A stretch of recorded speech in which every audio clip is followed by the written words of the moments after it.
திருச்சிற்றம்பலம். அடியாரத்துடைய வணங்கிறேன். நம்ம கட்சி புனிதர்களுடைய பேரு பிராணம் பார்த்துட்ருக்கோம். அதில் அந்தகன் அரசு பேரு படலம் 1492 பாடல். செய்ய கோல் கொடு தென்புலத்து அரசை யமன் நைய உள்ளக நவிற்றிய முறையினை கேளா உய்யவானவர் ஒளிகடல் விடமிடற்று அடக்கும் ஐயன் ஆங்கவன் மகிழ் கொள அருளின் ஈது அறையும். செய்ய கோல்னா செங்கோல், நைய உள்ளகம் நவிற்றிய முறைனா உள்ளம் நைந்து கூறிய முறை. அவர் அப்படி எவ்வளவு சொல்றாரு அந்தகன்னு, அதாவது யமன் மனம் நொந்து சொல்கிறார் அல்லவா, அந்த முறை. உய்ய வானவர் ஐயன் அப்படின்னா வானவர் உய்யுமாறு அந்த ஓலமிக்க கடல்ல தோண்டிய உடத்தை கண்டத்தில் அடக்கிய தலைவனே அப்படின்னு கூப்பிடுறார் ஐய அப்படின்னு. செங்கோல் முறையில் தென் திசையில் ஆட்சி செய்யும் யமன் உள்ளம் வருந்தி கூறிய முறையை கேட்டு வானவர்கள் உய்யுமாறு அந்த கடலில் தோண்டிய விடத்தை கண்டத்தில் அடக்கிய இறைவன் என்ன சொல்றாரு, அவன் மகிழுமாறு அருள் செய்து கூட தொடங்குகிறார். பெருமான் என்ன கூறினார் அடுத்த பாடலை பார்ப்போம். பாடல் 1493. யாங்கு நல்வினை இயற்றினர் தம்பால் ஓங்கு நின்மிறையா களி உருவதோ அன்றே தீங்கு நீங்க நல் வினைபுரி செம்மையினாரே ஈங்கு நம்பையின் அன்பராய் இருங்கதி அடைவார். புரிதெல்லாம் விரும்பி செய்கிறார். என்ன சொல்றாருன்னா, எங்கே நல்வினை செய்தாலும் அந்த நல்வினை செய்வோரிடத்து உங்களுடைய ஆணை செல்லுமா, செல்லாதல்லவா. அது மாதிரி அந்த தீமை நீங்கி நல்வினையை விரும்பி செய்யும் சிறந்தவர்களே பேரூராகி இங்கு நம்மிடத்தில் அன்பு கொண்டு வீடு பெற்று அடைவார் அப்படின்னு சொல்றாரு. அதாவது நல்வினை செஞ்சவங்க யார் இருந்தாலும் உன்னால அவங்க மேல உன்னுடைய ஆணையம் செல்லாது. அது மாதிரியே அந்த தீமையெல்லாம் நீங்கிய நல்வினையை விரும்பி செய்யும் சிறந்தவர்கள் தான் இந்த பேரூராகிய இங்க நம்மிடத்தில் அன்பு கொண்டு வீடு பெற்று அடைவார்கள் அப்படின்னு சொல்றாரு. அப்ப யார் அடைய மாட்டாங்கன்னு அதை சொல்வார்னு நினைக்கிறேன். அடுத்த பாடல்ல 1494. தீவினை திறம் செய்குணர் இற்றை நாள் முதலா மேவும் இந்நகரிடத்து உரு விளைவிளராகி ஓவி நின் விரையாக்களிக்கு உட்படுவார்கள் தாவிலாத நின் அரசினை சார்மதி என்றான். விளைவிளராகி ஓவி அப்படின்னா விருப்பமில்லாதவர்கள் நீங்கி, ஓவினா நீங்குதல், தாவில்லாதனா கெடுதல் இல்லாத. அதாவது இன்று முதல் இந்த தீய செயலை செய்கிற உயிரினங்கள் என்ன ஆகும்னா பேருத்தலத்தை அடையிறதுக்கு அந்த விருப்பம் அதுங்களுக்கு வராது. அவங்க தீய செயல் செய்கிறவங்களுக்கு பேரூருக்கு வரக்கூடிய விருப்பம் நீங்கிவிடும். உன்னுடைய ஆணைக்கு உட்படுவார்கள். அதனால் நீங்காத உன் ஆட்சியை நீ மேற்கொண்டு செய்வாயாக அப்படின்னு சொல்லிடுறாரு. அதாவது நல்ல தீவினை செஞ்சவங்க மட்டும்தான் இங்கே இருந்து வீடுபட்டு அடைவாங்க. தீவினை செஞ்சவங்களுக்கு இந்த பேருத்தலத்தை அடைகிற விருப்பத்தையே நீங்கிடும் அவங்களுக்கு அப்படின்னு சொல்கிறார். அடுத்த பாடல் 1495. இறைவன் இன்னனம் அருளி அங்கு லிங்கத்தின் மறைய நிறை மகிழ்ச்சியின் நேர் எதிர் வணங்கி நீடு யமன் மிரைசை அள்ளல்கள் மிடைத்தரு தன்னகர் மேவி முறை செய்து ஆறுயிருக்கு உறுதி செய்து இருந்து வாழ்ந்தனால். இறைவன் இந்த மாதிரி கூறி லிங்கத்தில் மறைஞ்சிடறாரு. நிறைந்த மகிழ்ச்சியால் யமன் நேர வணங்கி அந்த துன்பம் பொருந்தி நரகங்களிலிருந்து தன்னுடைய நகரத்திற்கு சென்று முறைப்படி ஆட்சி செய்து உயிர்களுக்கெல்லாம் உறுதியை தந்து வாழ்ந்திருக்கிறான். இறைவன் நேரம் இங்கே வணங்கிட்டு அங்கே போயிடுறார். நரகங்களிலிருந்து தன்னுடைய நகரத்துக்கு சென்று விடுகிறார். அப்புறம் என்ன செய்யறான்னு பார்க்கலாம். 1496 என்ற சூதனை முனிவரர் வினாகுவார். பாவனன்று செய்குணர் ஆதிமாநகர் நயவாமே ஒன்று தென்புலத்து உருவரேல் அபுத்தியால் தலங்கள் வென்று தீவினை கதிதரும் என்பது வீணோ. அதாவது பாவத்தை நன்று செய்கிற மிகுதியா செய்கிறவங்க அப்படின்னு அர்த்தம். புண்ணியத்தலங்களை வழிபட்டா அபுத்தி பூர்வம் பயன் கிடைக்கும் அப்படின்னு தலபுராணத்தில் சொல்றாங்க. அப்போ புத்தி பூர்வம்னா நாமே மனசுல எண்ணி செய்யறதுதான் புத்தி பூர்வம். அபுத்தினா ஒரு செயலை செய்யும் போதே நம்ம அறியாமல் உண்டாகிற புண்ணிய பயன்.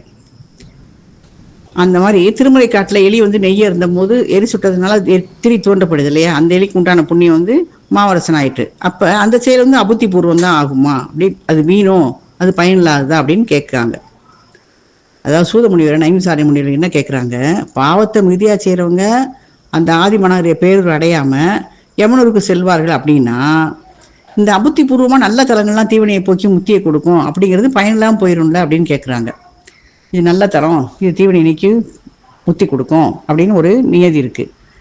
அப்போ பாவம் செஞ்சவங்கெல்லாம் போயிட்டா இது எப்படி, இந்த நியதி எப்படி நடக்கும் அப்படின்னு கேட்குறாரு. பயனில்லாமல் போயிருமே அப்படின்னு சொல்லி கேட்குறாங்க முனிவர்கள்.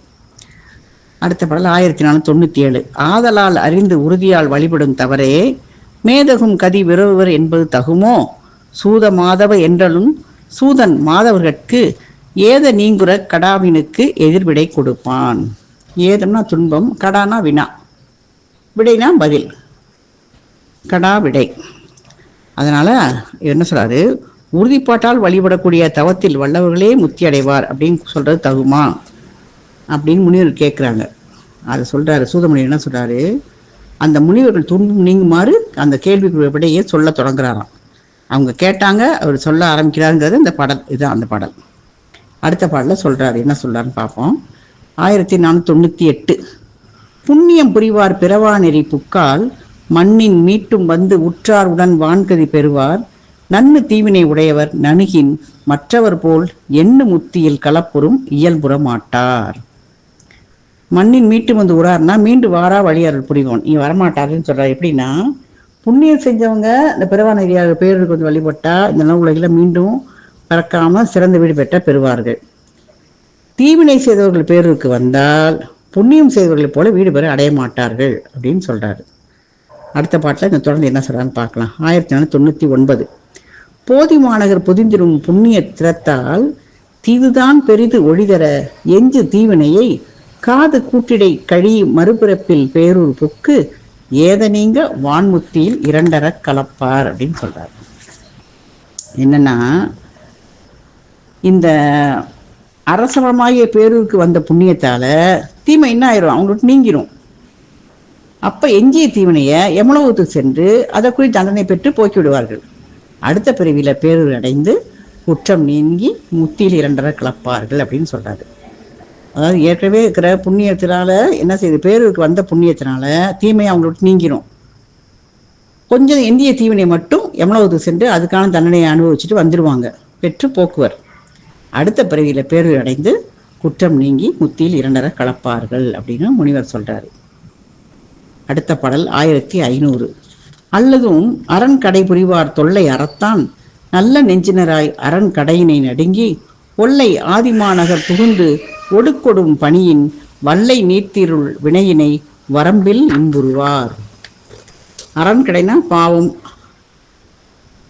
அரண் கடைனா பாவம்னு அர்த்தம், வல்லைனா விரைவு, வரம்பில் இன்புறுவார்னா எல்லையில்லாத இன்புறு. அதாவது அது இல்லாமல் இந்த பாவத்தொழில் செய்பவர்கள் என்ன செய்கிறாங்க, முன்பு செய்த நல்வினை பயனால் நல்ல சிந்தனை உடையவங்களாக பாவத்தொழிலுக்கு நடுங்கி விரைவாக இந்த ஆதிமனகரை பேர் அடைந்து நல்லொழுக்கத்தோடு பணிவார்களே ஆனால் தீவினையை விரைவில் நீக்கி எல்லை இல்லாத இன்பத்தை பெறுவார்கள்னு சொல்கிறேன். எப்படின்னா, பாவத்தொழில் செய்கிறவங்க தான் அவங்க முன்பு செஞ்ச நல்வினை பயனால் என்ன செய்யணும், நல்ல சிந்தனை உடையவங்களா அந்த பாவத்தொழிலுக்கு செய்வதற்கு அஞ்சி நடுங்கி விரைவாக இந்த ஆதிமனகர் ஆகிய பேரூரை அடைந்து நல்ல ஒழுக்கத்தோடு பணிவார்களே ஆனால் நம்ம தீவினையை விரைவில் நீக்கி எல்லை இல்லாத இன்பத்தை பெறுவார்கள்னு சொல்லி முனிவர்களுக்கு கூறுகிறார் சூதமுனிவர்.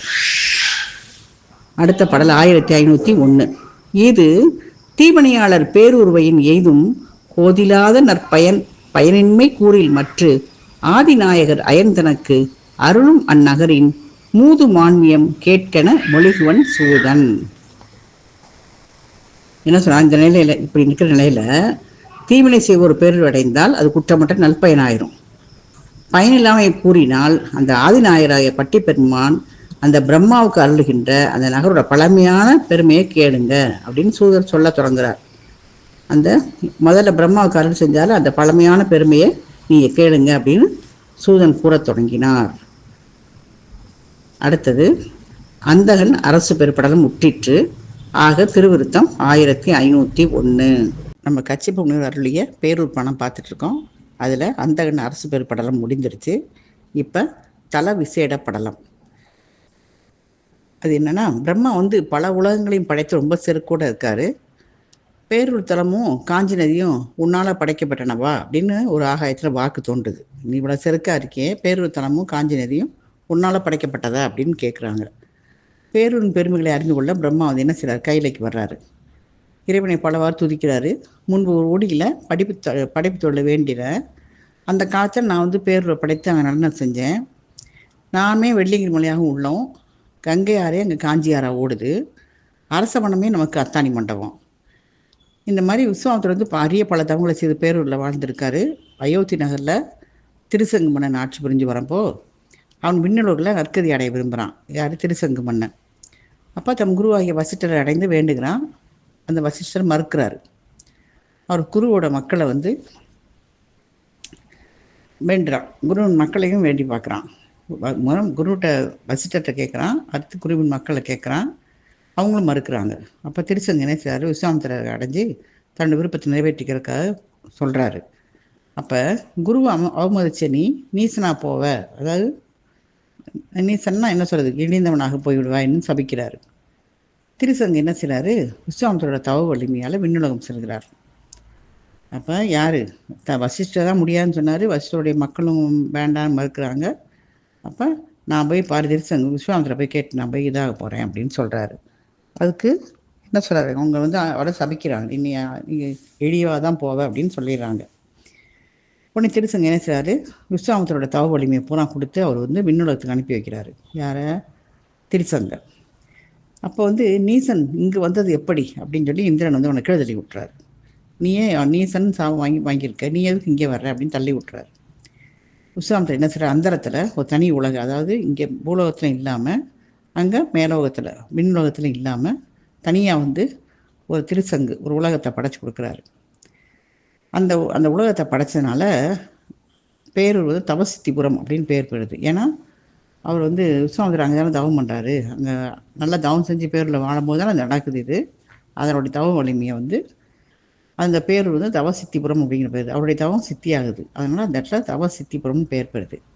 இந்த மாதிரியே மேலே சிதம்பரம், பேரூர், பத்திபுரி, பரம்புரம், ககனமாபுரி, போதபுரம், நாட்டியபுரம், ஆதிபுரி, வன்மீக நகரம், மேரு நகரம், ஞானபுரம், பிரம்மா நகரம், குருட்சேத்திரம், பசுபதிபுரம், சிற்சபை, கல்யாணபுரம், போதிவனம், பிரவாநெறி, இப்படி பல பேர்கள் இந்த பேரூருக்கு உண்டு.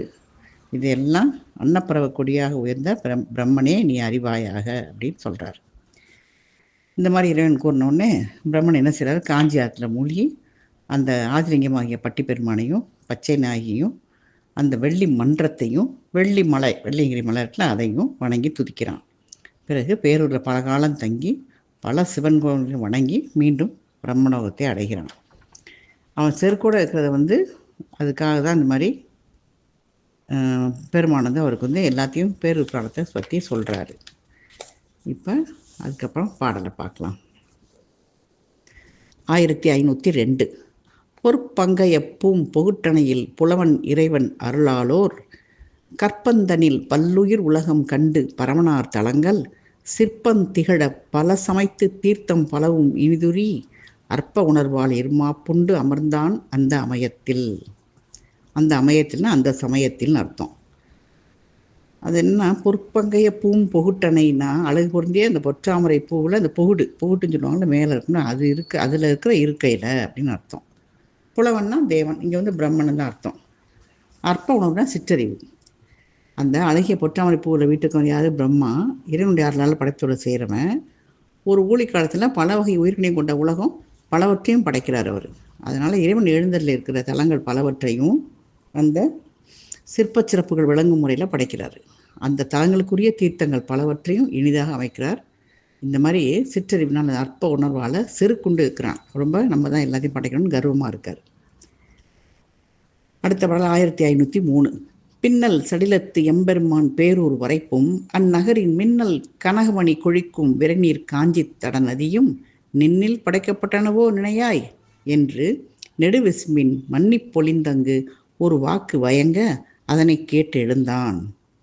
பின்னல் சடைனா முறுக்குண்ட சடை பெருமானுடையது. கனகமணி கொழிக்கும் விரைநீர் காஞ்சி, இந்த காஞ்சி ஆற்றோட பெயர் காரணத்தை மீன் நினைவு சொல்கிறார்.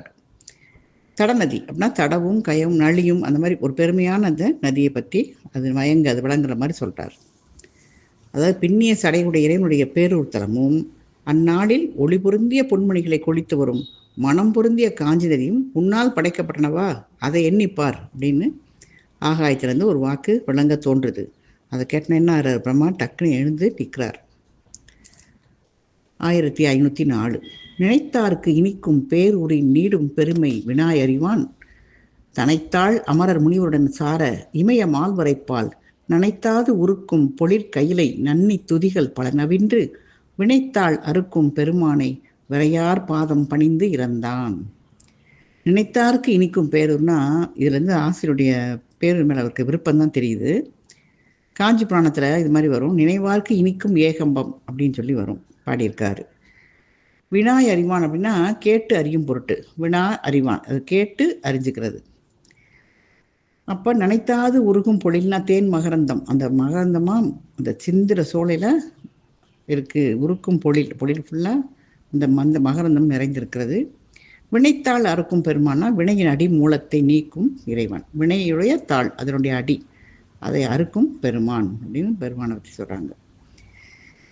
இப்போ நினைத்தவருக்கு இன்பத்தை தரும் இந்த பேரூருடைய நீண்ட பெருமையை கேட்டு அறியும் பொருட்டு, அந்த வாண்டிந்து ஒரு ஒளியை கேட்டுனா அதை அறியும் பொருட்டு தன்னை வணங்கும் தேவர் முனியோடு சேர்ந்து இமயமலையின் சார்ந்த இருக்கிற கைலை அடைகிறான் பிரம்மா. பல தோத்திரங்களால் இறைவனை புகழ்ந்து பாடினான். வினையை நீக்கும் தேவனுடைய திருவடிகளை பணிந்து இறந்தான். பணிந்து கேட்கிறான். என்ன கேட்கிறான்? அடுத்த பாடல் 1505. ஆதி புரியும் அந்நகரின் அறவாழ்த்து ஒழுகும் தடநதியும் ஏதம் அணுக்கும் பொருள் பலவும் என்னால் இயன்ற வல்லவன ஓது நெடுவான் மொழி கேளா உண்மை உணர்ந்திங்கு அதன் பெருமை வேத முதல்வா நின்பாங்கர் வேட்டேன் கேட்க என தாழ்ந்தான். அறல்வார்ந்து அப்படின்னா நீர்ப்பெருக்கு. ஏமனுக்கும் அப்படின்னா ஏதம் அணுக்கும் அப்படிங்கிறது எதுக்குன்னா குற்றம் போக்குறது. வேட்டேன்னா கேட்க, அதை கேட்க நான் அவளாக உள்ளேன் அப்படின்னு சொல்கிறாரு. அதாவது ஆதிபுரியாக பேரூர் அந்நகரில் ஓடும் நதியான காஞ்சியாறு, அங்குள்ள பல பொருள்களும் என்னால் படைக்கப்பட்டன அல்ல என்று ஆகாயத்தில் தோன்றிய உண்மையை அறிந்து அதன் பெருமையை வேதங்களுக்கு முதல்வனாகிய இறைவனே உம்மிடத்தில் கேட்க விரும்பினேன் அப்படின்னு படிந்து சொல்கிறாரு. அந்த ஆகாயத்தில் தோன்றிய ஒளிக்கு என்ன அர்த்தம்னு உன்னை வேதங்களுக்கு முதல்வனாகிய உன்னிடத்தில் கேட்க விரும்பினேன் அப்படின்னு சொல்லி பணிந்து சொல்கிறார் பிரம்மா. அடுத்த பாடல் 1506. ஊற்றும் விழிநீர் மணிமார்பத்து ஒழுக என்பு நெக அன்பு தோற்றும் மணிமென் மொழி குடர தொழுது குடந்தம் பட்டெதிரே போற்று மலரோன் வழிபாட்டின் பொலிவு நோக்கி புறமூன்று நீற்றும் தவள நீற்ற அழகர் நிகழ்பேர் அருளால் அருள் செய்வார். மலரோன்னா பிரம்மா, புறமூன்று நீற்றும் தவள நீற்றழகர்னா முப்புறத்தை பொடியாக்கிய அந்த வெண்மையான நீர் அணிந்த இறைவன் அப்படின்னு அர்த்தம். கண்ணிலிருந்து கண்ணீர் மார்பில் ஒழுகிற்று என்பு நெக்குருகிற்று பக்தி பெருக்கை வெளிக்காட்டும் மொழி தழுதழுத்தது கையால் வணக்கம் செய்து வழிபட்டான் பிரம்மன். அவன் தன்மையை பார்த்து திரிபுரத்தை அழித்த இறைவன் திருவுருள் செய்கிறார். என்ன செஞ்சார்னா அடுத்த பாடல் 1507. வண்டு முரள தேன் துளிக்கும் வனச பொகுட்டு நான்முகத்தோய் பண்டு பூர்வ பரார்த்தத்துக்கு படைக்கும் ஆற்றல் பெருபாக்கு தொண்டு புரிந்தம் அடிப்பூசை சூழ்ந்தாய் அந்நாள் ஆதிநகர் அண்டர் வியப்ப நான் தாமே ஆக்கி நடனம் புரிந்தேமாள். வண்டு முரள தேன் துளிக்கும் வனச போட்டுனா வண்டுகள் ஒழிக்கவும் தேன் துளிகள் சிந்துறதும் அந்த தாமரை பூவோட இருக்கை, அதுதான் புகுட்டுன்னு. அப்போ தான் அந்த போட பாட்டில் பார்த்தோம்ல அதே தான். அந்த தாமரையில் இருக்கிற அந்த விதை கொட்டைக்காக இருக்கும், ஒரு மொட்டாக இருக்கும், அதுதான் புகுட்டு. இங்கே இருக்கையை உணர்த்துகிறது. பூர்வ பரார்த்தம்னா முன்புள்ள ஊழிக்காலத்தில் அப்படின்னு அர்த்தம். பெருப்பாக்கு அப்படின்னா பெரும் பொருட்டு, அது பொறுப்பு அதை பெற்றுக்கொள்வதற்காக அதுக்காக அப்படின்னு அர்த்தம். அதன் பொருட்டு. புரிந்தேமால்னா புரிந்தேம் விரும்பி செய்தோம் அர்த்தம். அதாவது வண்டு ஒழிக்க தேன் துழிக்கும் அந்த தாமரை மலரில் உள்ள நான்முகனே முன்பு ஒரு ஊழிக்காலத்தில் படைக்கும் தொழில் பெறுவதற்காக பணி செய்து எம்முடைய திருவடியில் வழிபாடு செய்தாய். அந்த காலத்தில் தேவர்கள் வியக்கும் வண்ணம் நாமே அந்த ஆதிநகராகிய பேரூரை படைத்து அங்கு நடனம் செய்தோம் அப்படின்னு சொல்கிறார்.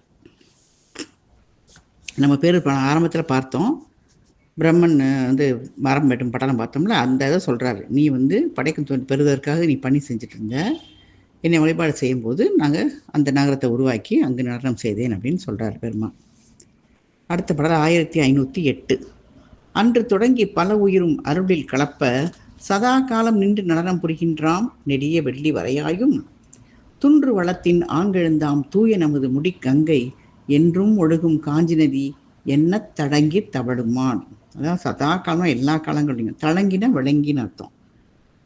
தவழுமான்னா இந்த தவழ்ந்து செல்லுதல், குழந்தை தவழ்கிற மாதிரி மெதுவாக போகிறது தான் தவழுமான் அப்படின்னு அர்த்தம். அக்காலம் தொடங்கி பலவிதமான உயிர்களும் திருவருளில் கலக்கிறதுக்காக எல்லா காலங்களிலும் நடனம் செய்கிறோம். வெள்ளிங்கிரி மலையாகவும் உள்ளோம். அம்மலையிலிருந்து தோன்றுகின்ற எம் முடியில் உள்ள கங்கையாறு காஞ்சி நதி என்ற பெயரோடு தவழ்ந்து செல்கிறது. தவழ்ந்துனா மெதுவாக போகுதுன்னு அர்த்தம். அடுத்த பாடல் 1509.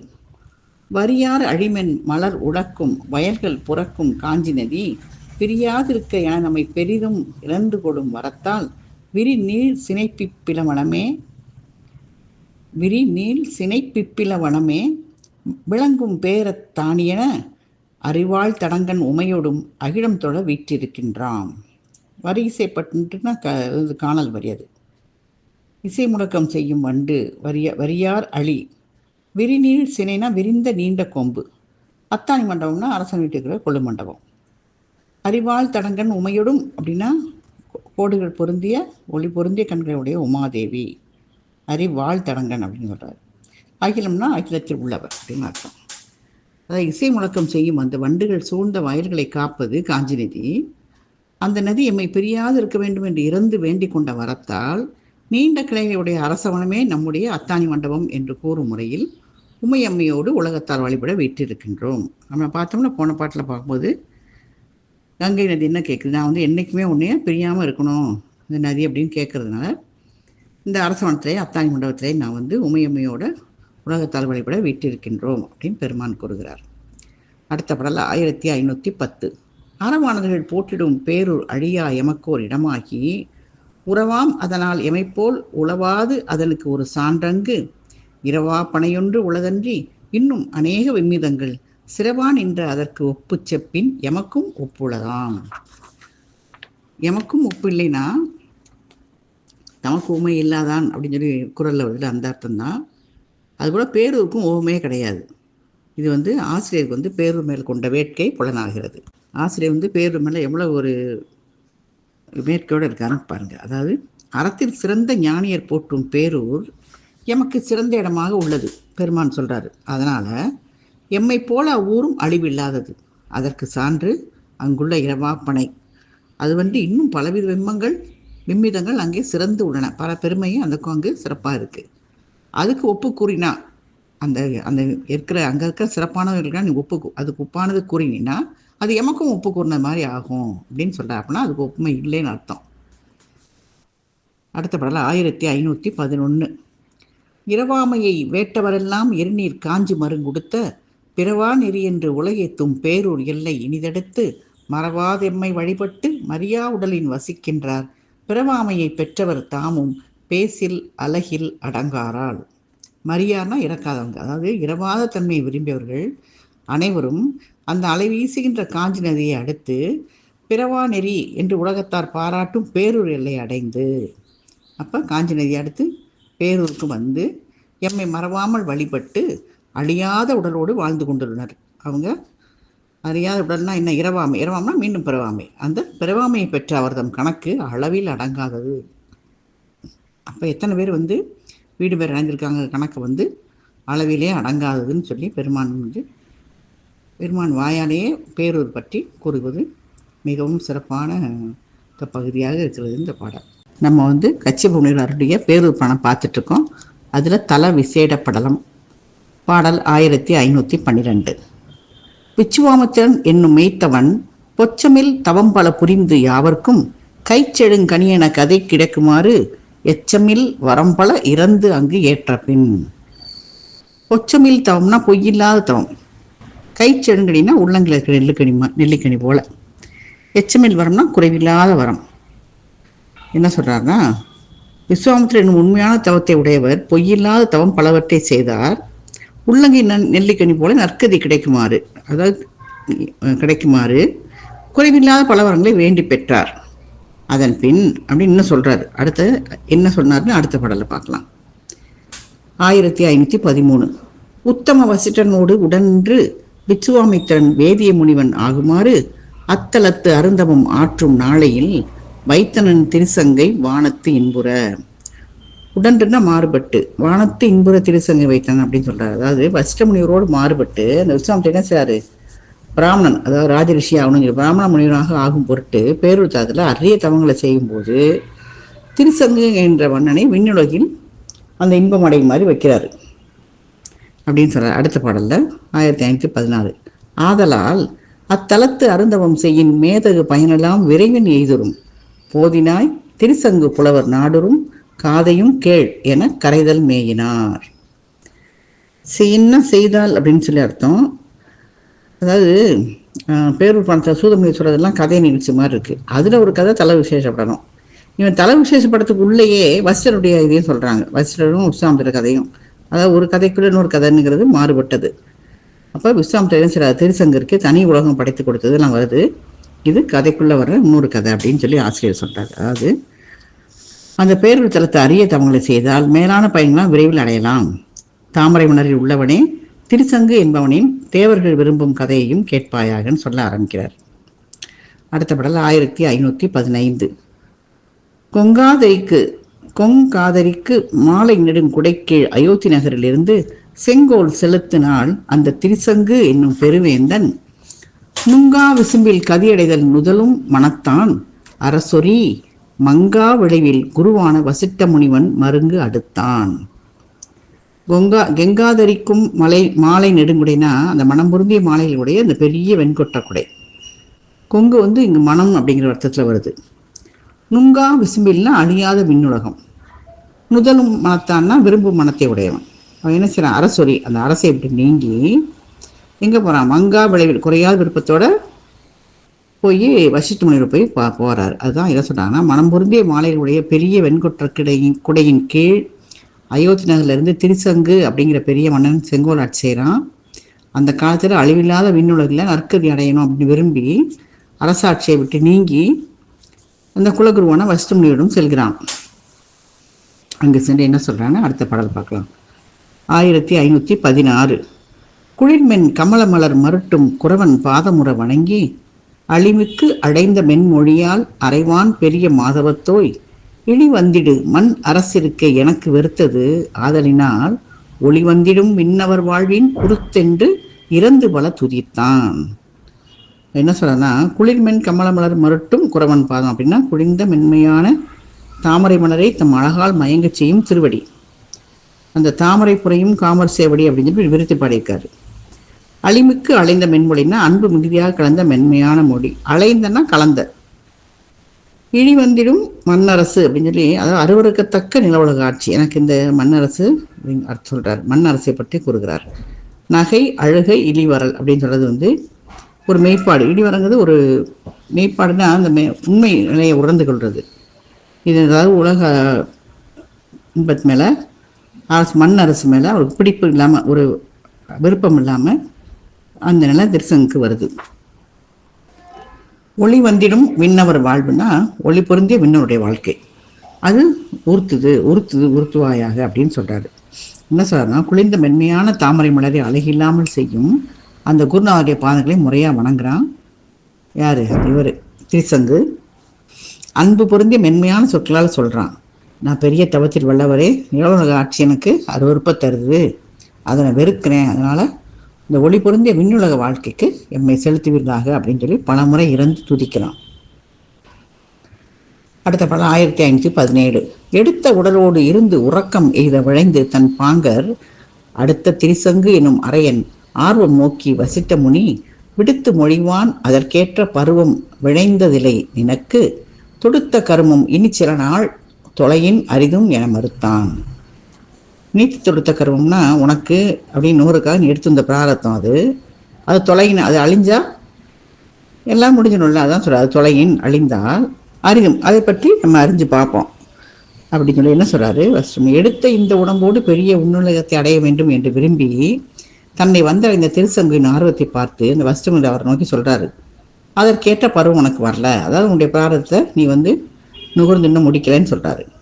உனக்கென்று வகுக்கப்பட்ட வினை கோட்பாடு இன்னும் சில காலம் நீ அனுபவிக்கணும், அந்த மாதிரி அனுபவிச்சு நீங்கினா அதை பற்றி அப்புறம் யோசிச்சு பார்க்கலாம், எண்ணி பார்க்கலாம் அப்படின்னு சொல்லி மறுத்துடுறாரு வசிஷ்ட முனிவர். அடுத்த 1518. அடங்கா காதல் மனம் துறப்ப அணைய வசிஷ்டன் மைந்தர்தமை மடங்கா முறையின் வழிபட்டு வரவு கூற மற்றவரும் தொடங்கா கருமம் இதுவென்று துணிந்து தந்தை போன் மறுத்தார் தடங்கா சினி ஆள் திருசங்கு தளர்ந்து அன்னவன் முது இது கிடந்தான். அன்னவர் முன் இது கிடந்தான். கிளந்தான்னா என்ன சொல்றாருன்னா, துறப்பனா செலுத்த, மடங்கா முறைனா குறைவில்லாம, தொடங்கா கர்மம்னா செய்ய முடியாத செயல் அப்படின்னு சொல்லிட்டு, அதே போல தடங்காசினி ஆண் திருசங்கு அப்படின்றது அந்த பெரிய நில உலகத்தை ஆட்சி புரிகின்ற திருசங்குடைய அடைய முடியாது. அடக்க முடியாத விருப்பத்தால் அந்த மனம் செலுத்த வசிஷ்டருடைய மக்களை முறைப்படி வழிபட்டு வசிஷ்டர் சொல்கிறாரு, இன்னும் எனக்கு காண முடியலை, நீ கொஞ்ச நாள் கழிச்சு வான்னு யோசிக்க மாட்டேன்றாரு. இப்போ வசிஷ்டருடைய மக்களை முறைப்பட்டு வழிபட்டு தான் வந்ததை சொல்கிறான். அவங்களும் தொடங்குவதற்கு உரிய காரியமாக இது இல்லை அப்படின்னு துணிந்து தந்தையை போலவே மறுத்துடுறாங்க. இது எங்களால் முடியாதுன்னு சொல்கிறாங்க. அப்போ அந்த வசிஷ்ட முனிவருடைய மகன்களும் அதை மறுத்ததுனால இந்த பெரிய நில உலகத்தை ஆள்கின்ற திருசங்க என்ன செய்ய மனம் தளர்ந்து அவருக்கு முன்னால் அதை சொல்ல தோன்றான். என்ன சொல்கிறாருன்னா, அடுத்த பாடல் 1519. எந்தங்குடியில் அடுக்கின்றார் எவர்க்கும் அருளும் குறவன் என நுந்தை சரணடைந்தேன் நோக்கம் வழங்காது ஒளித்திட்டான் அந்த நாளில் நுமை அடுத்தேற்கு அவன் போல் வாழாது ஒளித்திட்டீர் புந்தி விழைந்த ஒரு குருவை புகழ் கொண்டு அடைவல் கதி என்றான்.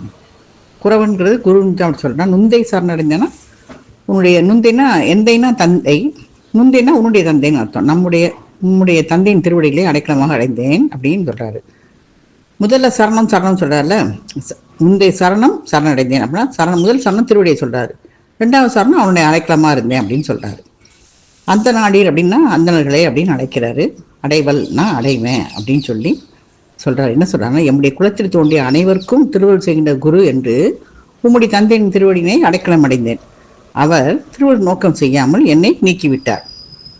அந்தணர்களே, உங்களை வந்தடைந்த எமக்கு தந்தையை போலவே சும்மா இருந்துட்டீங்க. என் மனம் விரும்பி அந்த ஒப்பற்ற குருவை அடைக்கலமாக கொண்டு நான் விண்ணர் உலகே அடைவேன் அப்படின்னு சொல்லி தீர்மானமாக சொல்லிட்டு போகிறான். அடுத்த பாடல் 1520. பண்டு தொடங்கி வரும் குருவால் பயன் ஒன்றில்லை என்று அவமதித்து தொண்டு வேறு குருவின் பால் தொக்க விளைந்தாய் ஆதலினால் மிண்டு நீசன் ஆதி என விடைத்தார் சாபமது ஏற்று கொண்டு விஸ்வாமித்திரனை குறுகி விளைந்த பரிசுரைத்தான். வேறு குருவின் பால் தொண்டு விளைந்தான்னு கூட்டிக்கணும். அதாவது என்ன சொல்றானா, தொக்க விளைந்தாய் மிகுதியாக விரும்பினாய், மிண்டு நீசனாதி அப்படின்னு சொல்றாரு. சிறந்த நீசனாக ஆவாய். மிண்டுன்னா வலிமைன்னு அர்த்தத்தில் நீ நீசனாவ அப்படின்னு சொல்லிடுறாரு. என்ன சொல்றாங்கன்னா, பண்டை காலம் தொட்டு குலகுருவாக வருகின்றவனால் எவ்வித பயனும் இல்லை அப்படின்னு சொல்லி குலகுருவை அவமதிச்சு வேறு ஒரு குருவா ஏற்று அவருக்கு தொண்டு செய்து பயன்பெற விரும்புகிற, அதனால நீ என்ன செய்வ, நீசனாவா என்று சாபமிட்டாரு. நீசம்னா ரொம்ப இழிந்தவன் அப்படின்னு அர்த்தம். வசிஷ்டர் மக்களால் இட்ட சாபத்தை ஏற்றுக்கொண்டு விஸ்வாமித்திரரை அடைந்து திருசங்கு நடைபெற்ற அனைத்தையும் எடுத்து கூறுகிறான். அப்போ என்ன செய்கிறாரு, வசிஷ்டருடைய பிள்ளைங்க மக்கள் தான் இந்த சாபத்தை இடுறாங்க. அதை ஏற்றுக்கிட்டு விஸ்வாமித்திரட்ட போய் திருச்சங்கு என்ன சொன்னாங்க, நடைபெற்றது எல்லாத்தையும் எடுத்து கூறுகிறார். அடுத்த பாடல் 1521. அச்சம் அகரி நீ வேட்ட அரிய கதி தந்தனம் நாம் என்று எச்சம் அருங்கன் அருள் வழங்கி எச்சம் ஆங்கொன்று இனிது ஏற்றி வெச்சென்று அமரர் உளம் துளங்க விண்ணாள் அரசன் சபையேற நச்சும் அணிவேல் திருசங்கை விடுத்தான் அவையில் அருந்தவத்தோன். அச்சம் அகரினா நீ அச்சத்தை நீக்குவாயாக, நீங்கு அப்படின்னு சொல்றாரு. சொல்லி செல்லுதல் சேரி, அது இந்த அகழுதல் அவங்க தான் அப்படி செல்லுதல்னு சொல்றாரு. எச்சம் அரும் கண் அருள்னா குறைவில்லாத கண்ணோட்டம். எச்சம்னா வேள்வி, அதாவது வெச்சென்றுனா ஒன்றும் இல்லாமல், வெச்சுன்னு அமரர் உளந்துறாங்க, ஒன்றுமே இல்லாம என்ன செய்யறாரு, நச்சும் அணிவேல் பகைவருக்கு நச்சுத்தன்மை பொருந்திய அழகிய வேல், தான் நச்சுகின்ற அழகிய வேல் அப்படின்னு வச்சுக்கலாம். அந்த அருந்தவத்தோன் திருசங்கை விண்ணாள் அரசன் சபையேற விடுத்தான். அருந்தவத்தோன் யார், விஸ்வாமித்திரர் என்ன செய்யறாரு, திருசங்க அந்த அரசன் விண்ணாள் அரசன் அங்க மேலோகத்துக்கு விண்ணுலகத்துக்கு அவனை சபையேற விடுகிறார். நீ அவர் என்ன சொல்றாருன்னா, அச்சத்தை நீங்குவாயாக, நீ விரும்பிய அருமையான விண்ணுலக கதியை இப்பொழுதே தந்தோம் அப்படின்னு சொல்லி குறைவில்லாத ஒரு அருள் வழங்கி வேள்வி ஒன்றை இனிதா செய்யறாரு. தேவர் கூட்டமே அங்க திடுக்கிடுறாங்க. என்னன்னா இப்படி போய் ஒரு நீசனை போய் இந்த உலகத்துக்கு அனுப்புறாரேன்னு சொல்லி திருக்கிடுமாறு அந்த இந்திரன் அவையை அடைய விரும்பும் திருச்சங்குவை அந்த அவையில சென்று சேருமாறு விஸ்வாமித்திரர் செஞ்சாரு. அடுத்து என்னன்னு பார்க்கலாம். 1522. அசும்பும் கிரண மணி மோலி அமரர் பெருமான் சபை நாப்பன் விசும்பின் எழுந்து திருசங்கு மேவி இருந்தான் இருத்தலோடும் தசும்பு நிகர்த்த முளை சசிதன் தலைவன் வெகுண்டு நீசன் இவன் பசும்பொன் உலகில் வருவதே என்று பாரின் உகம் அரித்தான். அதாவது என்ன சொல்றாருன்னா, அசும்பும் கிரணமணி மோலினா அது வெளிப்படுகின்ற ஒளியை உடைய மணிகள் பதிக்கப்பட்ட திருமுடி. நாப்பன்னா நடுவுல, அதாவது பலவற்றி நடுவில் இருக்கிறதா நாப்பன்னு சொல்கிறாங்க. ரெண்டுக்கு நடுவில் இருக்கிறது இடைப்பட்டதுன்னு சொல்லலாம். நிறைய பலதரப்பட்டதுக்கு நடுவில் இருக்கிறது நாப்பன் அப்படின்னு சொல்கிறாங்க. ஆங்கிலத்தில் பிட்வீன் சொல்கிறோம்ல, அதாவது அமங் டூ அப்படின்னா அது 2 பேருக்கு நடுவில் இருக்கிறது. இது பிட்வீன் அப்படின்னா அதுக்கு இடையில அப்படிங்கிற மாதிரி வரும்ல, அந்த இடையில இருக்காது. தசும்பு நிகர்த்த முளை சசி அப்படின்னா குடத்தை போன்ற கொங்கை உடைய சசிதேவி இந்திரனுடைய மனைவி அப்படின்னு அர்த்தம். பாரின் உகம் மறித்தானா நில உலகில் விழுமாறு தள்ளி விட்டான். பாரின் உகம் மறித்தான்னா பாரின் மூலவத்துக்கு வருமாறி தள்ளி விட்டுறான் அப்படின்னு அர்த்தம். அதாவது ஒளி தந்தும்பும் மணிகள் பதிக்கப்பெற்ற அந்த முடி அணிந்த இந்திரனுடைய அவையில் நடுவில் ஆகாய ஒளியை திருசங்கு அங்கே இருக்கான். அவன் சபை நடுவே இருந்ததை கண்ட இந்திரன் சினம் கொண்டு, நீசனாகிய இவன் பொன்னுலகத்திற்கு வருவது தகுமோ அப்படின்னு கூறி நிலத்தில் விழுமாறு அவனை தள்ளிவிட்டான். அடுத்த பாடல் 1523. மறிந்து வீழ்பவன் மாதவ தலைவனை நோக்கி, அறிந்த விச்சுவாமித்திர ஓலம் இங்கு அடியேன் செறிந்த விண்ணவர் தள்ளலில் திகைத்து வீழ்கின்றேன், இறந்துரா வகை காத்தினி ஓலம் என்று இசைத்தான். மறித்துனா தலைகீழா, மறித்தானா தள்ளி விடுறாங்க தலைகீழாக. ஓலம்னா அச்சம் நேரும் போது என்ன சொல்றது, காப்பாத்துங்கிற மாதிரி அந்த ஒரு உயர்ந்த அறை விழிப்பது தான் ஓலம்னு சொல்றது. பெரியவான் நிறைய இடத்துல வரும், இயற்பகை ஓலம் ஓலம் சரி பெருமானே அழைத்ததாக பெரியவானத்தை வருது. அப்போ காத்தினா காப்பாயாக அர்த்தம். தலைகீழாக நிலத்தில் விழும் திருசங்கு அந்த பெருந்தவத்தனாகிய விஸ்வாமத்தை நோக்கி, ஓலம் அடியேன் இந்திரன் தள்ள இங்கே திகைத்து விழுகின்றேன், விழுந்து கொண்டே, அதான் மேலேருந்து வந்துட்டு இருக்காங்க, விழுகின்றேன், இறக்காத வகை என்னை காப்பாற்று ஓலம் என்று கூப்பிட்டான். அடுத்த பாடல் 1524. அஞ்சல் நீ இது பற்றி அந்தர திரு என்று மிஞ்சு மாதவ விச்சுவாமித்திரன் நறுனை எஞ்சராது சுருக்கினை எடுத்து எதிர்விடுத்தான், தஞ்சமுற்றவன் அது தழி இத்தங்கினன் இடைவான். விஸ்வாமித்திரன் என்ன சொல்றாரு, திருசங்கு முன்னால முதல்ல அச்சத்தை அஞ்சற்க அப்படின்னு சொல்லிட்டு ஆறுதல் சொல்றாரு. அதாவது அஞ்சல் ஓம்புமதி அறிவல் நின்மரவு அப்படின்னு சொல்லி இதில் வரும் திருமுருகாற்றுப்படையில். அந்த மாதிரி என்ன சொல்றாரு, நீ முதல்ல அச்சத்தை விடு, தூண் சுருக்குன்னா வேள்வித்தியில நெய்யை வாக்குற ஒரு துடுப்பு, அந்த இது வச்சு நெய்யை நேரடியாக விட மாட்டாங்க, ஒரு கட்டை மாதிரி வச்சுருப்பாங்க, அதில் தான் அந்த துடுப்பு தான் நெய் வார்ப்பாங்க வேள்வியில், பார்த்துருப்பீங்க எல்லாருமே. அது தஞ்சமுட்டோன்னா அடைக்கலமாக வந்தவன். என்ன சொல்றாருன்னா, பற்றி கொண்டு இடைவான், அதாவது நிலத்துக்கும் வானத்துக்கும் இடையில உள்ள இடத்த பற்றி கொண்டு அப்படின்னு சொல்லி அர்த்தம். என்ன சொல்றாருன்னா, இதுக்கு நீ பயப்படாத, இதை பற்றி கொண்டு நீ அந்தரில் இருப்பாயன்னு சொல்லி அந்த சிறந்த தவத்தோடைய உற்சாகம் தெரிவிச்சார். வேள்வி கொண்டு நெய்ய வாக்க துடுப்பை எடுத்து மேலே எறிகிறார். அடைக்கலம் என்ற அந்த திருசங்கு அதனை பற்றி கொண்டு என்ன ஆகுது, அந்த துடுப்பு அப்படியே அங்கேயே நிற்குது, நிலத்துக்கும் வானுக்கும் இடைப்பட்ட நிலையில அங்கேயே தங்கிடுறான் திருசங்கு. இப்படிதான் அவர் எதை வச்சு அமைச்சாருன்னு சொல்லி இப்போ பார்த்தா அந்த வேள்வி நெய் வார்க்கும் அந்த துடுப்பு அங்கேயே திருசங்கு அந்த வானுக்கும் நிலத்துக்கும் இடையில தங்கி இருக்கிறான். நம்ம கட்சி புண்ணியர்லேயே பேரூர் பணம் பார்த்துட்டு இருக்கோம்.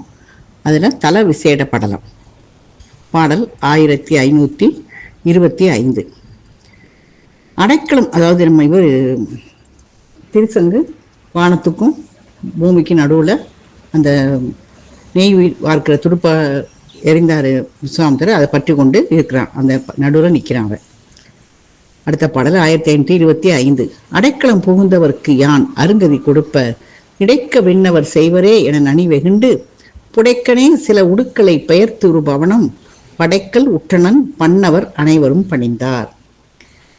என்னிடம் அடைக்கலமாக வந்த திருசங்கு இருக்கு, விண்ணுலக வாழ்க்கையை தந்தேன், அதனை விண்ணவர் கெடுப்பரோ என்று மிகுதியும் சினம் கொண்டு பக்கத்தில் சில நட்சத்திரங்களை பெயர்த்து எடுத்து புதிய உலகத்தையே படைக்க தொடங்குகிறார். அதனை கண்ட தேவர்கள் பணிந்தனர். அதாவது முதல்ல அந்த வார்ப்பு துடுப்பை பிடிச்சு தான் அவர் இருக்கிறாரு. இப்போ என்ன செய்றாரு, இதை மின்னவர்களுக்கு எடுப்பாங்களா அப்படின்னு சொல்லி கோவம் பக்கத்தில் இருக்க நட்சத்திரங்கள்லாம் பெயர்த்து புதுசாக ஒரு உலகத்தையே படைக்கிறார் திருசங்குக்காக. அதை கண்டு என்ன செய்கிறாங்க, தேவர்கள் பணிகிறார்கள். அடுத்த பாடல் 1526. அந்தரத்தவன் இருந்தவாறு இருந்து அரும்போகம் எந்த வகைகளும் துய்த்திட துவக்கம் வாங்கு இயற்றி தந்தனன் பிராமண முனி என்னும் தனி சிறப்பு மைந்து கொண்டவம் மாதவன் பெற்றனன் மாதோ. அதாவது இந்த பிராமண முனி யாரு, பூரவன் மகனாகிய காதிராசன் என்னும் அரசனுடைய மகன் தான் விஸ்வாமித்திரன், அரச மரபினன். இப்போ தவத்தின் சிறப்பால் திருச்செங்கிற்கா என்ன செய்றாரு, விண்ண உலகத்தை படைச்சு கொடுத்ததுனால பிராமண முனி அப்படிங்கிற பெயரையும் பெறுகிறான். அப்போ வேதிய முனிவன் அப்படின்னு சொல்கிறாங்க. நிலத்துக்கும் ஆகாயத்துக்கும் இடைப்பட்ட நிலையில் திருச்செங்கு எக்காலத்தும் அரிய வீடு பெற்றின்பதை அனுபவிக்கிற மாதிரி ஒரு உலகத்தை அங்கே படைக்கிறாரு. தவத்தால் அந்த மாதிரி படைச்சதுனால அவர் பேர் பிராமண முனிவர் அப்படிங்கிற சிறப்பையும் பெறுகிறார் விஸ்வாமித்திரர். அடுத்த படம் 1527.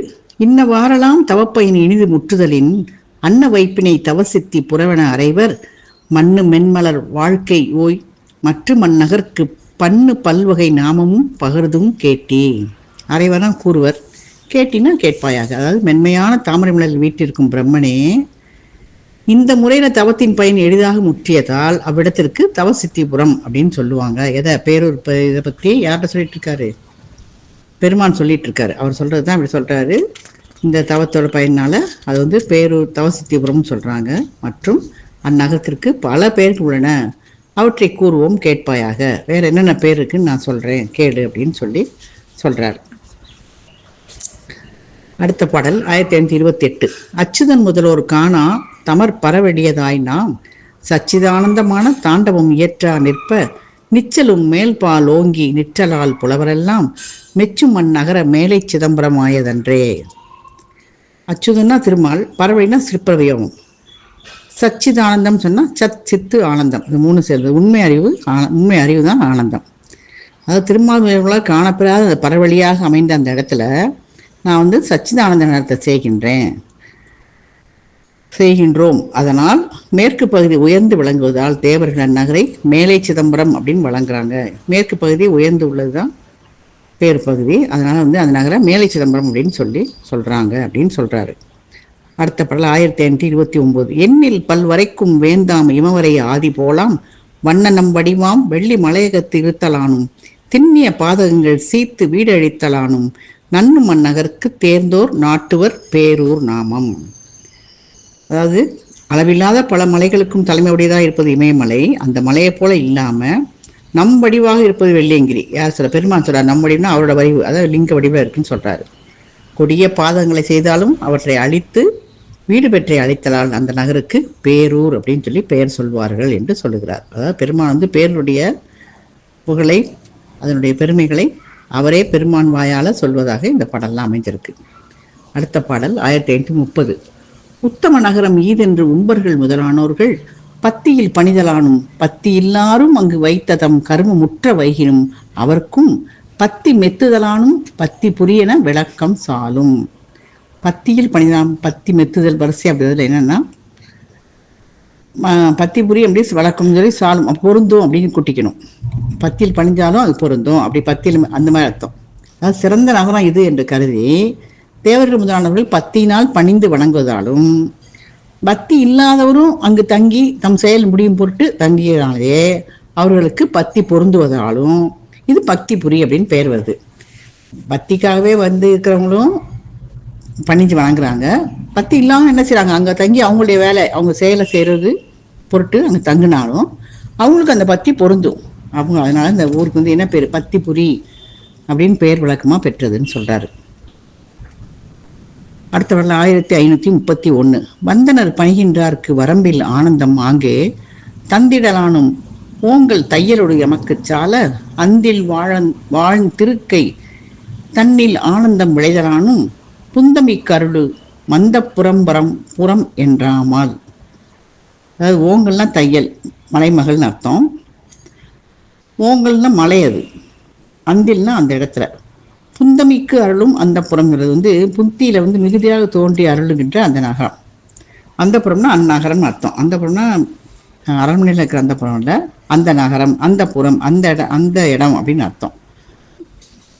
அங்கே பணிபவர்களுக்கு எல்லையில்லாத ஆனந்தத்தை அங்கே கொடுப்பதாலும் உமாதேவியோடு பொருந்தி இருத்தல் அங்கு எமக்கு மகிழ்ச்சியை தருதலாலும் அந்த நகருக்கு மேலான நகர் என்ற பொருளில் பரம்புறம் அப்படிங்கிற பெயர் வழங்கும் அப்படின்னு சொல்றார் பெருமாள். அருமையான அழகான விளக்கமா இருக்கு. அடுத்த பாடல் 1532. மருவிய பாவ நீக்கி மனம் வெளிப்படுத்தலானும் துருவரு மேலாம் உத்தி சுகம் எனும் வெளி சார்ந்தோருக்கு தருதலினானும் விண்ணோர் தகுதியின் வசித்தலானும் கருதிய தருள் பேரூரை ககனமாபுரி என்பாரால். ஒவ்வொரு பேரும் சொல்லி அந்த பெயருக்குரிய விளக்கத்தை அந்த பாடலாக கூறுகிறார் ஆசிரியர்.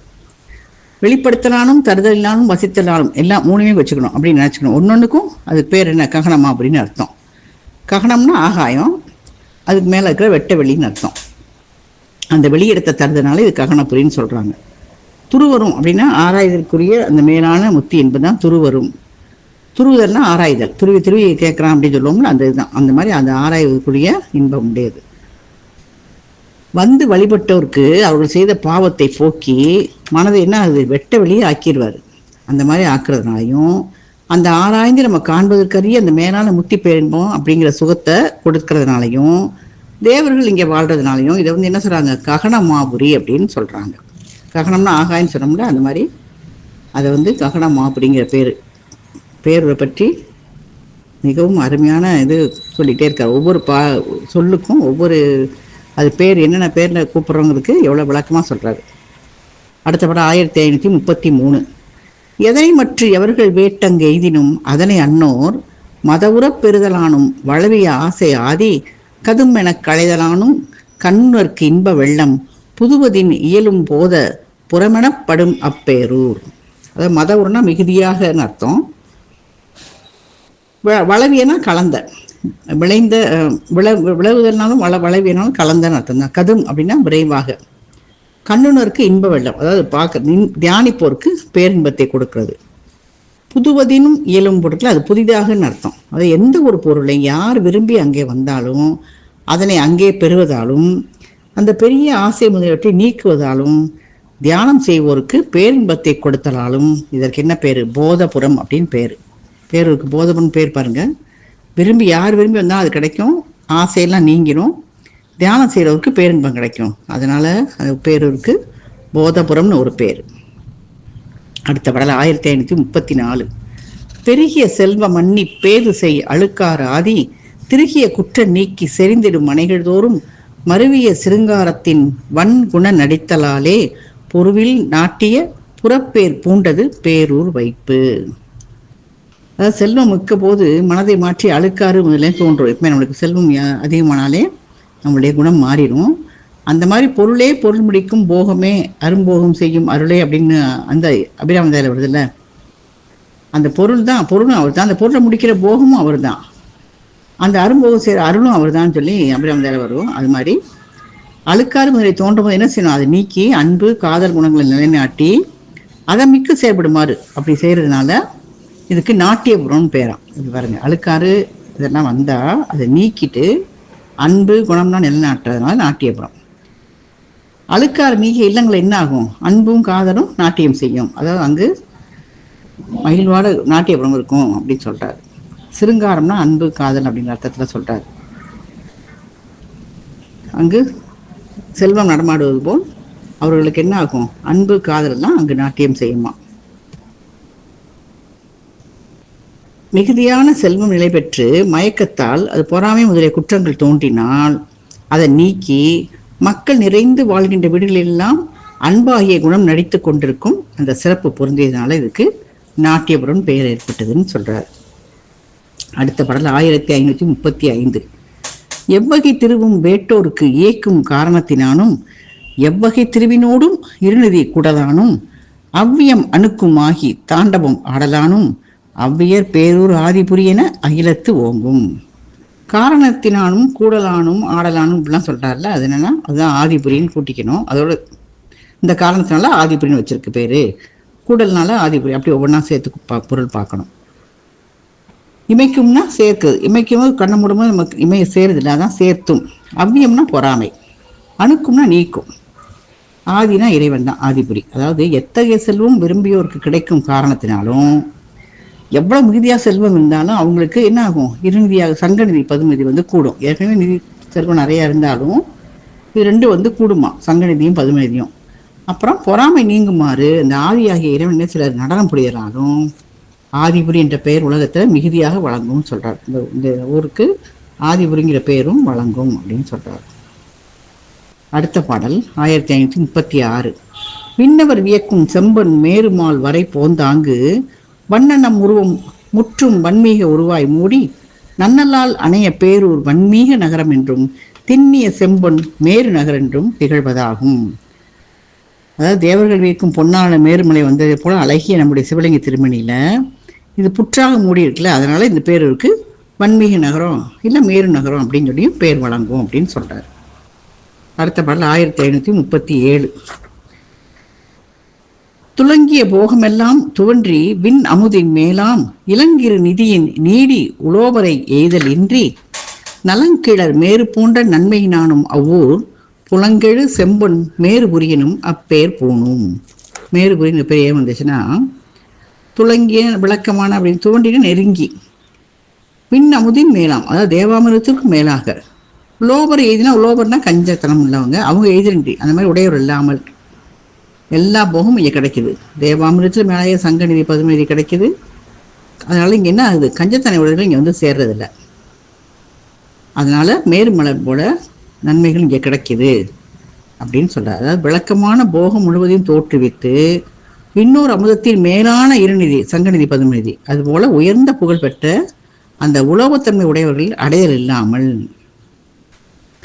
அந்த உயர்ந்த புகழ் பெற்று யார் இல்லை நல்லவங்க, அதாவது உலோகத்தன்மை உடையவர்கள்னா கஞ்சத்தனை உள்ளவங்க இங்கே வராமல் நன்மையை தருகின்ற மேருமலையை போன்ற நன்மைகளை தருவதாலும், அந்த மாதிரி நன்மை மட்டும்தான் தரும் அது மேருமலை மாதிரி, அந்த பேரூருக்கு பொன்மேறுபுரின்னு ஒரு பேர் இருக்கு அப்படின்னு சொல்றாரு. அப்போ இவ்வளோ நிதி இருக்கும்போது கஞ்சத்தனமான வந்தால் என்ன பண்ணுவாங்க, நிதியை வந்து அவங்க யாருக்கும் அனுபவிக்க ஆனந்தம் விட மாட்டாங்க. அதனால் அவங்கெல்லாம் இல்லாமல் வெறும் நிதியும் விளக்கமான போகம் எல்லாம் இருந்து இன்னொரு அமுதத்துக்கு மேலான இது எல்லாமே வந்து நிறைந்திருக்கிறதுனால பேரூருக்கு பொன்மேறுபுரின்னு ஒரு பேர் இருக்கு. அடுத்த பாடல் 1538. கலித்தவம் ஞானம் பெற்றோர் கலாவுதல் இன்மையானும் ஒளித்த விஞ்ஞானம் பெற்றோர் உறவு கொண்டேத்தலானும் நலித்தஞர் ஞாகம் செய்வோர் ஞானிகள் ஆதலானும் தலத்துயர் பேரூர் ஞானபுரம் என தக்கதாகும். என்ன சொல்றாருன்னா, ஆரவாரமிக்க அந்த அஞ்ஞானம் மிக்கவர்கள் இங்கு வந்து களத்தில் இல்லை. உயர்ந்த ஞானமுடைய உறவு கொண்டு இறைவனை வழிபட்டு புகழ்தலாலும் துன்பம் நீங்குமாறு அந்த வேள்வி செய்வர்கள் சிறந்த ஞானிகளாக இருத்தலாலும் பேரூருக்கு ஞானபுரம் என்று சொல்லுதல் தகுந்ததாகும்.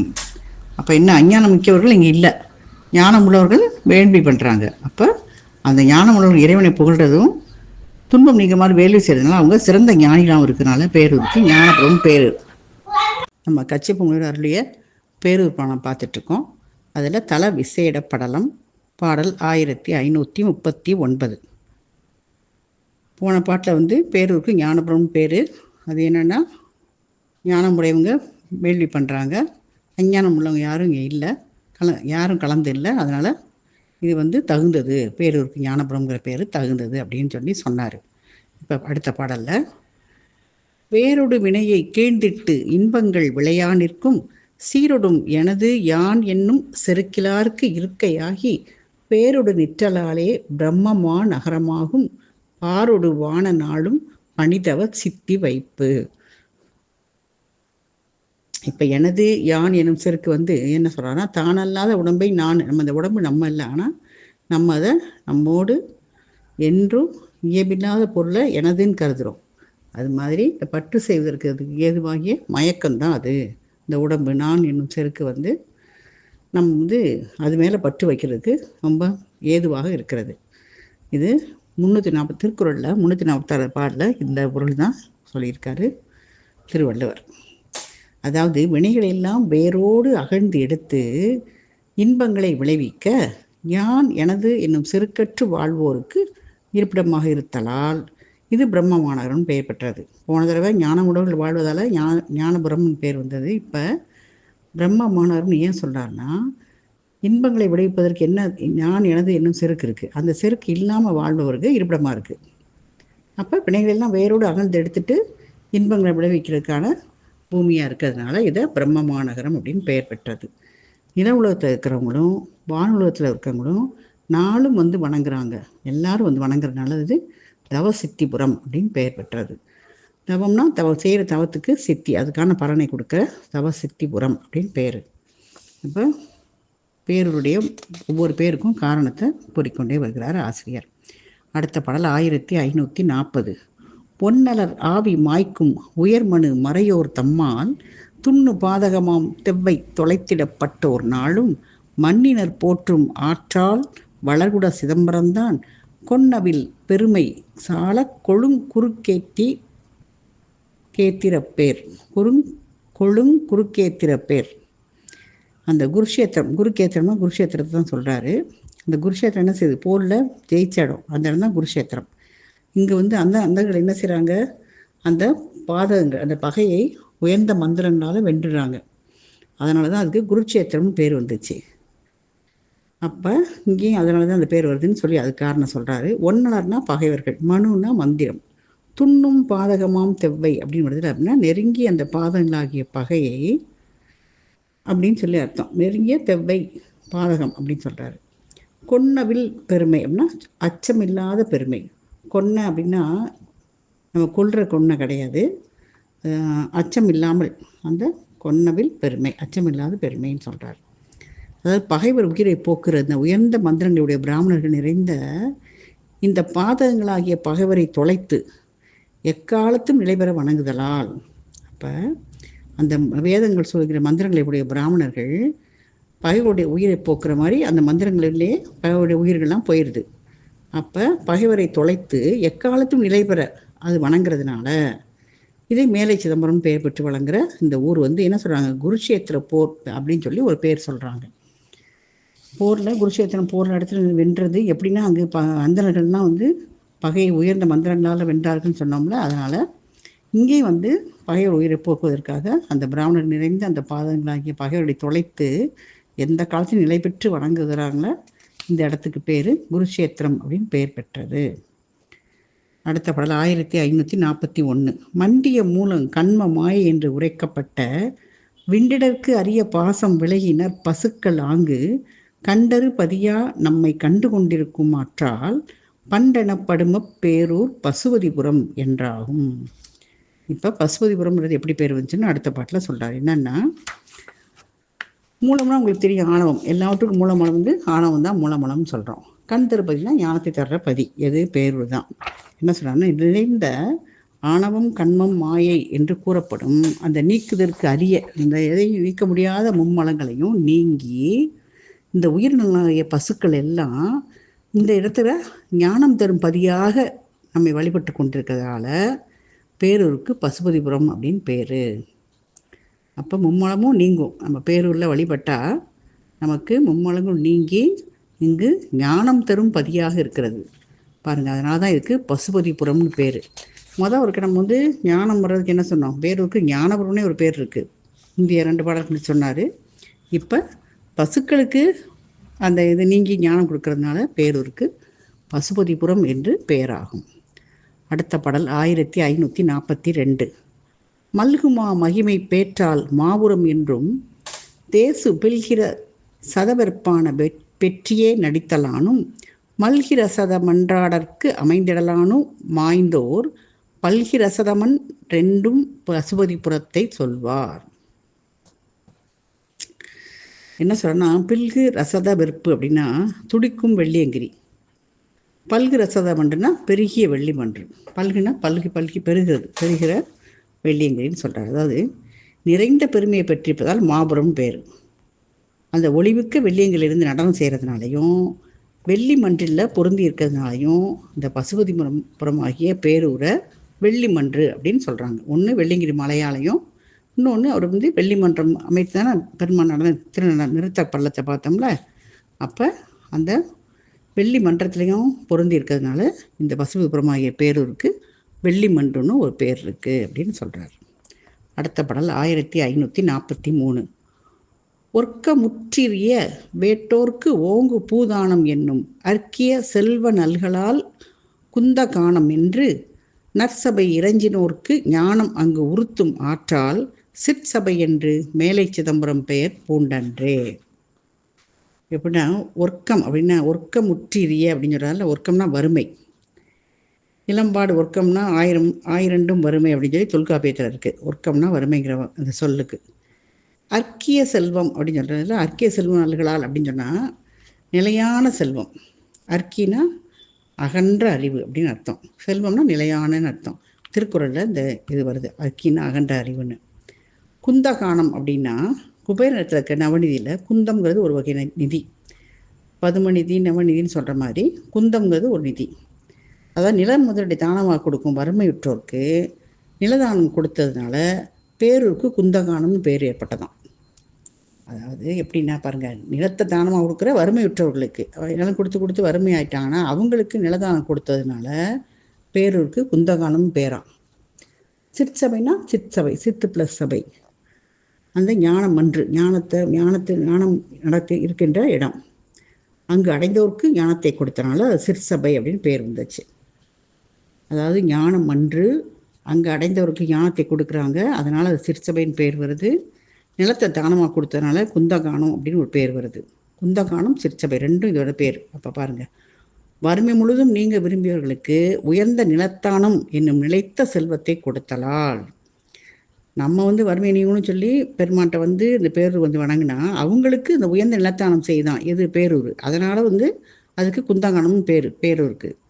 அப்போ நல்ல இந்த வெள்ளி மன்ற வழிபட்டவங்களுக்கு ஞானத்தை மிகுதியாக கொடுக்குது. வறுமை நீங்க விருப்பப்பட்டவங்களுக்கு நிலத்தை கொடுக்குது. ஞானம் மிகுதியாக கேட்டால் மேலை சிதம்பரத்தை அந்த வழிபட்டவருக்கு ஞானத்தை கொடுக்கறதுனால இதை சிற்சபை என்று சொல்லுகிறார்கள். அடுத்த பாடல் 1544. தொடிபொலி தடக்கை வேல்கண் துணைமுலை கௌரிக்கு ஆங்கு கடிவினை நிகழ்ந்த வாற்றால் கல்யாண புறமதாகும் நெடுகிய போதி காண நிறந்தரித்தலினால் போதி வடுவரு காணமாகும் மாபுரம் என்னும் வைப்பு. அதாவது கௌரி ஆகிய உமாதேவிக்கு அந்த இடத்துல கல்யாணம் நடைபெற்றதாம். அதனால் அது கல்யாணபுரம் பேரூருக்கு பேர். அப்புறம் நீண்ட அரச மரங்கிறதுனால போதிவனம் அப்படின்னு சொல்லி பேரூரை மாபுரம் அப்படின்னு வழங்குறாங்க. ரெண்டு பேர், ஒன்று கௌரிக்கு திருமணமும் அதனால் கல்யாணபுரம், அரச மரம் இருக்கிறதுனால பேரூருக்கு மாபுரம் பேர். அதாவது என்ன சொல்கிறாங்கன்னா, தொடிபொலி அந்த கௌரின்னு வருது. தொடிபொலி தடக்கை வேல்கண் துணைமுலை கௌரி அப்படின்னு சொல்கிறாங்களா. அதாவது தொடி அடைந்த, கையில் தொடினா வளையல் மாதிரி அடைந்த அந்த அழகு பொருந்திய பெரிய கையையும் வேல் மாதிரி ரெண்டு கண்ணையும் கொங்கையும் உடைய கௌரி அப்படின்னு அர்த்தம். இந்த வளையல் நழுவி விடாமல் செறிவாக ரொம்ப நெருங்கி நிறைய வளையலாக அடுக்கி போட்டிருக்கிறது தான் அந்த தொடின்னு பேர். அணிகள்லாம் தொடி செறித்தாள் அப்படிங்கிறது இலக்கிய மரபுப்படி இந்த பேர் வந்திருக்கு. கடிவினா திருமணவினை, வடுவரனா குற்றமற்று. அப்போ கல்யாணம் நடந்ததுனால கல்யாணபுரம், போதி வளத்தில் இருக்கிறதுனால அதுக்கு மாபுரம் பேர். அடுத்த பாடல் 1545. தேனுமை தவங்கள் ஆற்றி சிருட்டி பெற்றேகுமாற்றால் தேனினற்புறம் என்றாகும் திகழ்பிறவா நெறிக்கண் மானுடர் தமையும் உய்க்கும் வாய்மையால் குந்தகானம் தான் அது படைத்ததாகும் தகும் பிறவா நெறிப்பேர். தேனுன்னா காமதேனு, தேனுமை தவங்களாற்றின்னு சொல்கிறாங்களா, காமதேனுடைய தவத்தை தான் சொல்கிறாங்க. சிருட்டி பெற்றேகும் ஆற்றல், அதாவது படைத்த தொல்லை இங்கே தானே ஆற்றலை பெற்றது காமதேனு. அது உய்க்கும், அது செலுத்தும் அப்படின்னு வருது. என்னென்னா, இந்த காமதேனு இங்கே தவங்கள் செய்து படைத்த தொல்லை பெறுவதற்காக வேண்டிய ஆற்றலை பெற்று சென்றதுனால இதற்கு தேனுபுரம்னு பேர் ஏற்பட்டதாம். இந்த மக்களை பிறவாநெறியாக வீடு பெற்றுக்கு செலுத்ததுனால இது குந்தகானமாகிய பேரூருக்கு பிறவாநெறி அப்படின்னு ஒரு பேர். இப்போ பிறவாப்பனை இரவாப்புளி மாதிரி இதுக்கு பேரூருக்கு பிறவா நெறின்னு பேர் இருக்குது. அது ஏன்னா மக்களை வீடு வீட்டுக்கு செலுத்துகிறது இந்த பேரூர், அதனால் அதுக்கு பிறவா நெறின்னு பேர். காமதேனு வழிபட்டு அந்த ஆற்றலை பெற்றதால அதுக்கு தேனுபுரம் அப்படின்னு பேர். எல்லா பேருக்கும் எவ்வளோ அழகாக விளக்கம் இருக்குது பாருங்கள். அடுத்த பாடல் 1546. இன்னும் அத்தலத்துக்கு எய்தும் இரும்பெயர் பல்ல உள்ள அன்னமே குயர்த்தோய் காணென்று அறைந்தனர் அமலநாதர் தன்னிகரில்லா இன்பம் தலை சிறந்த அலரின் மேலான் பொன்னடித்தளத்தில் தாழ்ந்து புறவிடை கொண்டு போந்தான். அதாவது அன்னப்பறவையை மேலே கொடியாக உயர்ந்தவனே, இன்னும் பேருவாய் தலத்துக்கு பல பேர் இருக்கு, அதையெல்லாம் நீ அறிவாயாக அப்படி என்று இயல்பாகவே பாசங்கள் நீங்கிய அமலநாதர். இதெல்லாம் யார் சொல்ற? பெருமாள் தானே சொல்லிட்டு இருக்காரு. அப்போ இயல்பாகவே பாசங்கள் நீங்கிய அமலநாதர் இந்த மாதிரி இறைவர் கூறினார். உப்பு சொல்ல முடியாத இன்பத்தை தருகின்ற இறைவனுடைய திருவடி தாமரைகளை மேலவனாகிய பிரம்மா என்ன செய்கிறான்? தாழ்ந்து வணங்கி விடை பெற்று சென்றான்.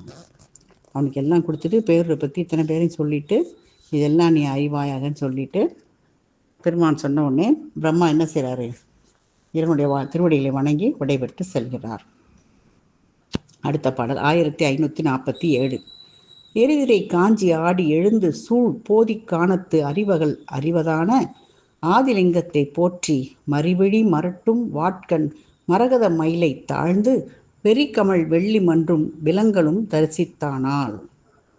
அறிவகள் அறிவதான ஆதிரிங்கம்னா அறிவை விரிய செய்கின்ற ஞான வடிவான ஆதிரியம் அர்த்தம். அறிவு அதான, அதாவது ஞானமான அறிவை அகலப்படுத்தும், விரிய செய்யும் அப்படின்னு அர்த்தம். மறிவிழி மருட்டும் வாட்கண் அப்படின்னா மறித்து மீண்டும் மீண்டும் விழிக்கு அந்த மருட்கை உடைய அந்த ஒளியுடைய கண் அர்த்தம். அதாவது அலைகள் வீசுகின்ற காஞ்சி ஆற்றில் மூழ்கி இந்த போதி வனத்தில் ஆதிலிங்கத்தை போற்றி வணங்கினான். யாரு? பிரம்மா. அப்புறம் மரகதவல்லியை வணங்கினான், அம்மையை வணங்கினான். வெள்ளி மன்றத்தையும் இங்கிருந்தவாறே வெள்ளிங்கிரியையும் வணங்கி தரிசித்தான். அடுத்த பாடல் 1548. சிலப்பகல் கழிய வாங்கு சிவனி வாழ்ந்து இனிது போற்றி இலகிய பேரூர் வைப்பின் இடந்தொறும் வழங்கா நின்ற பல தளிகளினும் முக்கட் பணவனை பரசி போற்றி நிலவு தன்னுலகம் புக்கு நெடிது வாழ்ந்திருந்தான் அன்றே. அப்போ என்ன செய்கிறாரு? சில காலம் பேரிலே தங்கியிருந்து இறைவனை போற்றி வணங்கினார். பேரூர் தலத்தில் உள்ள பல கோயில்களிலும் உள்ள இறைவனை வணங்கி போற்றி பிரம்மோலகம் அடைந்து நீண்ட காலம் வாழ்ந்திருக்கிறார். என்ன சொல்கிறாருன்னா, சிவனி பொருந்தி அப்படின்னா, சிவனினா பொருந்தின்னு அர்த்தம். சிலப்பகல் வாங்கு சிவனி வாழ்ந்து அப்படின்னா பொருந்தி வாழ்ந்தது தான் அது சிவனினா. ஒரு தளத்துக்கு செய்கிறவங்க போது என்னென்ன செய்யணுங்கிறத வந்து பாடல் 11 சொன்னார். அப்புறம் வழிபாடு நிறைவு அப்படின்னா என்ன செய்யணும் அப்படின்னு சொல்லி 46வது பாட்டில் சொல்கிறார். அதாவது இந்த பாட்டில் காஞ்சி ஆற்றில் வணங்குறாரு, மரகதவல்லியை வணங்குறாரு, வெள்ளி மன்றத்தை வணங்கினார், வெள்ளிங்கிரி வணங்கினார். இது வந்து அந்த முறைப்படி வணங்குறது. பிரம்மா அந்த தளத்தை விட்டு போகிறதுக்கு மேலே எங்கே பல நாள் தங்கியிருந்தார், இறைவன் இனிதாக போற்றி வணங்கினார். பேரூர் தலத்தில் இருக்கிற பல சிவலிங்கங்களையும் முறையாக வழிபட்டார் அப்படின்னு சொல்லி ஆசிரியர் பாடியிருக்காரு. இப்போ கச்சிய முனிவர் பேரூர் வந்து பல காலம் தங்கி வழிபட்ட அனுபவத்தை தான் இங்கே குறிச்சிருக்காரு. அப்புறம் இந்த பகுதியில் தம்முடைய உள்ள கிடக்கே நம்ம அவருடைய மனசில் என்னென்ன இருக்குன்னு சொல்கிறதெல்லாம் முனிவர் வெளிப்படுத்தியிருக்காரு அப்படின்னு சொல்லி இதை சொல்கிறாங்க. திறனாய்வாளர்கள்லாம் வெளிப்படுத்துறது இது ஒரு திறனாய்வு அப்படின்னு சொல்லி இந்த பாட்டை பற்றி அறிந்து சொல்லியிருக்காங்க, வெளிப்படுத்தியிருக்காங்க. அடுத்த பாடல் 1549. தல விசேடத்தை முக்கன் தம்பிரான் கருணை கூர்ந்து மலரவன் தெரிய கூறும் மரபினை தெரித்து போக்கி கலதிசை அங்கிற பேர் கை கொள்ளும் ஒருவன் எய்தும் நலனுறு முனிவர் தேர நவிற்றுவன் சூதன் என்போன். தெரித்து போக்கின விளக்கமாக எடுத்து கூறி, கலதினா அறியாமல், அதாவது பேரூர் தல விசாடத்தை முக்கட்பெருமான் கருணை கொண்டு தாமரை மல்ல வீற்றிருக்கும் பிரம்மா அறிந்து கொள்ளுமாறு கூறியதை சூதம் முனிவர் விளக்கமாக எடுத்து கூறினார். இப்போ என்ன சொல்கிறான், இவ்வளோ நேரம் எப்படி பெருமான் வந்து பிரம்மாட்ட சொல்கிற மாதிரி வழக்கமாக சொன்னதை சூத முனிவர் வந்து இப்போ வழக்கமாக இவங்களுக்கு நைமிசாரணிய முனிவர்களுக்கு எடுத்து கூறுகிறார். அப்போ அறியாமையுடைய அங்கிரன் அப்படிங்கிறவன் என்ன சொல்கிறான், நற்கதி பெற்றதை நைமிசாரணிய முனிவர்கள் தெளியுமாறு தொகுத்து கூறுகிறார். அடுத்து வரப்போகிற படம் என்னென்னா, அங்கிரன் இருக்கான், அவனுக்கு ரொம்ப அறியாமையோடு இருக்கான், அவன் எப்படி நற்கதி பெற்றான் அப்படிங்கிறத நைமிசாரணிய முனிவர்களுக்கு தெளிகிற மாதிரி தொகுத்து சொல்லிருக்கிறார் சூத முனிவர். அது இனிமேல் வரும் சொல்ல போகிறாருங்கிறத அடுத்த படலம். இதோடு தல விசேட படலம் முற்றிட்டு ஆக திருவிருத்தம் 1549. நம்ம கச்சிய முனிவர் அருளிய பேரூர் படம் பார்த்துட்ருக்கோம். அதில் இப்போ தான் வந்து தல விசேட படலம் நிறைவுற்றது. அடுத்து இப்போ அங்கிரன் கதிபெரு படலம். இது முன்னுரை பார்க்கலாம். அதாவது வங்க நாட்டில் காட்டுப்பகுதியில் அங்கிரன் சொல்லி ஒரு கொடிய வேடன் இருந்தான். அவன் மனைவி மக்களோட ரொம்ப செல்வத்தோடு வாழ்ந்து வருகிறான். செல்வம் பெற்றவனாக இருக்கான், ஆனாலும் வழிப்பறி செய்து தான் வாழ்ந்து வந்தான். அந்தன கூட்டம் ஒன்று செல்லுது. அதை வந்து அனைவரையும் கொன்று அங்கிரன் என்ன செய்கிறான், அவங்க செல்வத்தெல்லாம் கொள்ளையடிக்கிறான். அவனது மக்களும் சுற்றத்தாரும் அரசன் தண்டிச்சிடுவான்னு பயந்து போய் அவனை துரத்தி விட்டுறாங்க. அப்போ என்ன பண்ணுறான், அங்கிரன் அவங்க அனைவரையும் உடனே அந்த துரத்தி விட்ட உடனே அவங்க எல்லாத்தையும் கொண்டுடுறான். அங்கிரன் முதல்ல வந்து அந்தனர்களுக்கு வழிப்பறி செஞ்சு அவங்களையும் கொண்டுட்டு செல்வத்தை கொள்ளையடிக்கிறான். இதை தடுத்த மக்களையும் சுற்றத்தாரையும் அவங்களையும் கொண்டுடுறான். காடுகளில் வழிப்பறி செய்து என்ன செய்கிறான், தென் கைலையாகிய வெள்ளிங்கிரியை அடையிறான். அங்கே போய் பறவைகளையும் விலங்குகளையும் கொண்டு சாப்பிட்றான். அவன் வேடன் தானே, அதைத்தான் உணவாக உண்கிறான். வெள்ளிங்கிரி பகுதியிலே தங்கிடுறான். அங்கு வந்த ஒரு அந்தணனை கொன்று அவன் மனைவியை வயதில் பற்றி கொண்டான். எவ்வளோ பாதகம் செய்கிறான் பாருங்க. ஒரு நாள் பசி தாகத்தால் தவிக்கிற அங்கிரன் என்ன செய்கிறான், காஞ்சி ஆற்று கண்டு அதனோட தண்ணீரை பருகிறான். அப்போ அங்கே இருக்கிற பாம்பு அவனை தீண்டிடுது, அவனோட உயிர் போயிடுது, உயிரிழந்தான். அந்த இறந்த அங்கிரனை யமதூதர்கள் பட்டி செல்கிறார்கள். வழியில் சிவகங்கை என்ன செய்து சண்டையிடுது. யமதூதர்களை புடைத்து விட்டு அங்கிரனை கையில் கலைத்து செல்கிறது. சிவகங்கை கண்ணங்கள். ஏன்னா யமதூதர்களை சண்டை போட்டு வட்டி விட்டுட்டு கைலைக்கு அழைத்து செல்றாங்க. அந்த உயிர் தப்பிய சில யமதூதர்கள் யமனிடம் சென்று நடந்ததை கூறுறாங்க. சித்திரகுப்தனை அழைத்து அவனது கணக்கை தெரிந்து கொள்கிறார் யமன். உடனே கைலைக்கு சின்னத்தோட போறாரு. நந்தியம்பெருமானுக்கு அருகில் அங்கிரன் உட்கார்ந்துருக்கான். சிவபெருமான் அருகில் சென்ற அங்கிரன் தங்களால் அளிக்கப்பட்ட இந்த அதிகாரம் இனிமேல் எனக்கு வேண்டாம் அப்படின்னு சொல்றான். அங்கிரன் பாவக்கணக்கு, தண்டம், செங்கோல் இதெல்லாம் வச்சு வணங்குறான். அதாவது சிவபெருமான் கிட்ட நந்தியம்பெருமான் அருகில் அங்கிரன் உட்கார்ந்துருக்காரு. யமதூதர்கள் தப்பிச்சு போய் இவன்ட்ட அடி வாங்கிட்டு சிவகணங்கள்ட்ட அடி வாங்கி தப்பிச்சு உடனே யமதூதர்கள் போய் யமனை கூட்டிட்டு வர்றாங்க. யமன்ட்ட போய் சொல்றாங்க. யமபெருமானுக்கு அந்த கணக்கெல்லாம் தெரிஞ்ச உடனே அவனுடைய கணக்கு சித்திரகுப்தனை கூப்பிட்டு எல்லா கணக்கையும் எடுத்து வச்சுக்கிட்டு என்ன செய்யறாரு, நேராக சிவன்ட்ட வந்து அங்கிரன் எனக்கு தங்களால் அளிக்கப்பட்ட அதிகாரம் இனிமேல் எனக்கு வேண்டாம் அப்படின்னு சொல்லிட்டு அந்த அங்கரனோட பாவக்கணக்கு, அவரோட தண்டம், செங்கோல் எல்லாத்தையும் வச்சு வணங்குறாரு. அப்போ இறைவன் சொல்றாரு, அங்கிரன் வந்து காஞ்சி நதி நீரை பருகி உயிரை விட்டுட்டான், அதனால அவன் தலையை வந்து நரிகள் வந்து திருநீட்டு மேட்டில் போட்டுருச்சு, இதை விட சிறந்த புண்ணியம் வேறு என்ன இருக்கு அப்படின்னு கேட்குறாரு. அதாவது காஞ்சி நதி நீரை பருகினதுனால அவன் செய்த பாதங்கள் அனைத்தும் நீங்கி நரிகளால் வந்து அந்த இதை தலையெல்லாம் சாப்பிட்டு அந்த தலையை கொண்டு எங்கே போட்டுறதுங்க, அந்த திருநீற்று மேட்டில் கொண்டு போட்டுறதுங்க. அப்போ பேரூர் எல்லைக்கு அப்பால் யாரேனும் தீமை செஞ்சாலும் அவங்கள இறுக்கி பிடித்து தண்டம் செய்யி அப்படின்னு சொல்லி அருள்றாரு. அப்போ பேரூர் எல்லைக்கு உள்ளே இருக்கிறவங்கள வந்து பெருமானே பார்த்துக்குவாரு, அந்த எல்லை தாண்டி செய்கிறவங்கள நீ பார்த்துக்கோ அப்படின்னு சொல்லி அருள்றாரு. யமுனை என்ன செய்கிறார், இவனை வணங்கிட்டு தன் நகரை அடைந்து ஆட்சி புரிந்து வந்தார். எப்படி அங்கிரன் வந்து இந்த மாதிரி கதி பெற்றான் அப்படிங்கிறது தான் இந்த படலாம். இப்போ பாடல்களை பார்க்கலாம். முதல் பாடல் 1550. பங்கைய பெரும் பண்ணை மடைதொரும் சங்கினங்கள் தவழ்ந்து உயிர் நித்திலம் கங்குலும் பகல் என்ன கதிர்பொழி வங்கம் என்றொரு தேயம் வயங்குமாள். பங்கயம்னா தாமரை, பண்ணைனா வயல், உயிர் நித்திரம்னா நித்தங்களை உயிர்க்கும் இந்த முத்துக்களை தோற்றுவிக்கும் அந்த சிப்பி, அந்த மாதிரி அதுதான் வந்து நித்திலம். உயிர் நித்திரம்னா அது முத்தோடு இருக்கிறது. உயிர்னா உயிர்க்கும் அப்படிங்கிற அர்த்தத்தில், முத்துக்கள் உயிர்க்கின்ற அப்படின்ற அர்த்தத்தில் சொல்கிறாங்க. தேயம் வயங்குமாள் அப்படின்னா வயங்குனா விளங்குகின்றது. மடைகள் வந்து அடிக்கடி மாற்றுறதுனால அங்கே சங்கு வந்து முத்து வராது. எப்பவுமே ஒரே சீராக இருந்தால் தான் அதாவது வந்து சங்குலேருந்து முத்து இருக்கும். மடைக்கிட்டு திறந்து விட்டு திருப்பி தண்ணியை மாற்றிக்கிட்டு அப்படியே மாற்றி மாற்றி பண்ணாங்கன்னா என்ன ஆகும்?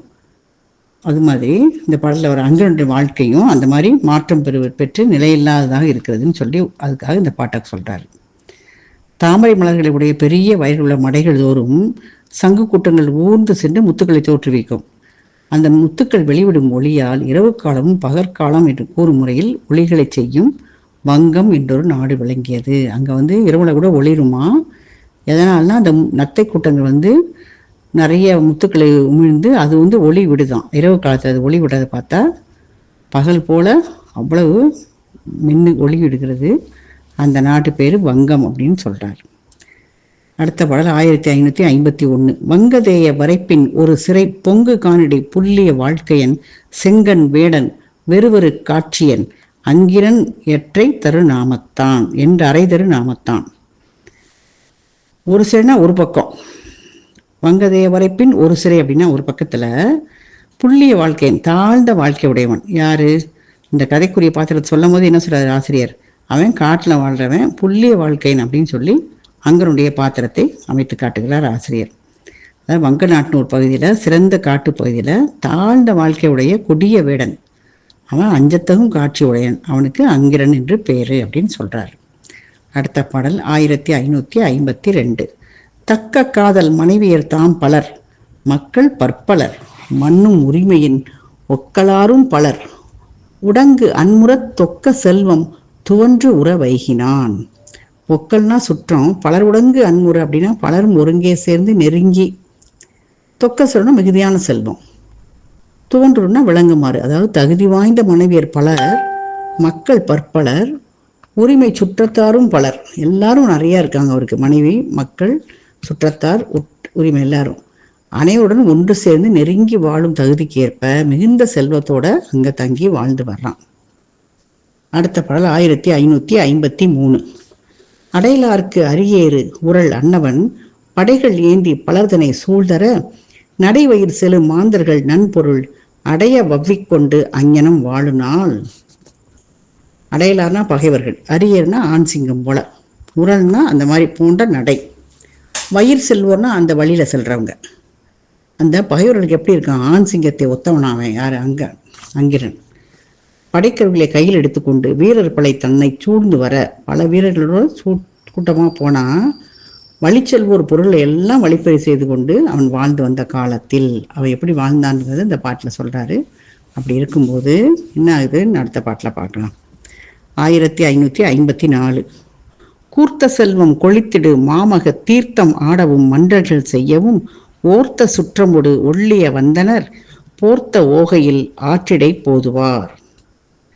கூர்த்த செல்வம்னா மிகுதியான செல்வம், மன்றர்கள்லாம் திருமணங்கள், ஓர்த்த சுற்றம்னா ஆராய்ந்த சுற்றத்தார், ஓகை உவகை, அதாவது மிகுதியான செல்வங்கள் மிக்கிருக்கின்ற அந்த மகாமகம் சொல்கிறோம்ல, அந்த தீர்த்தம் ஆடுறதுக்காகவும் திருமணம் செய்வதற்காகவும் என்ன செய்கிறாங்க, அந்தனர்கள் பூரா சுற்றத்தோடு மகிழ்ச்சியோடு அந்த வழியை போகிறாங்க.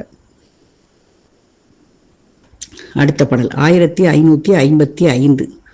சுடர்மணி கலனும் தொகும் ஆடையும் படற்பறி குளமும் பகட்டு ஏற்றின் மேல் இடுபொருள் பல மூடையும் ஈண்டுற அடவி புக்கு முடுக்கர் அடுத்தனர்.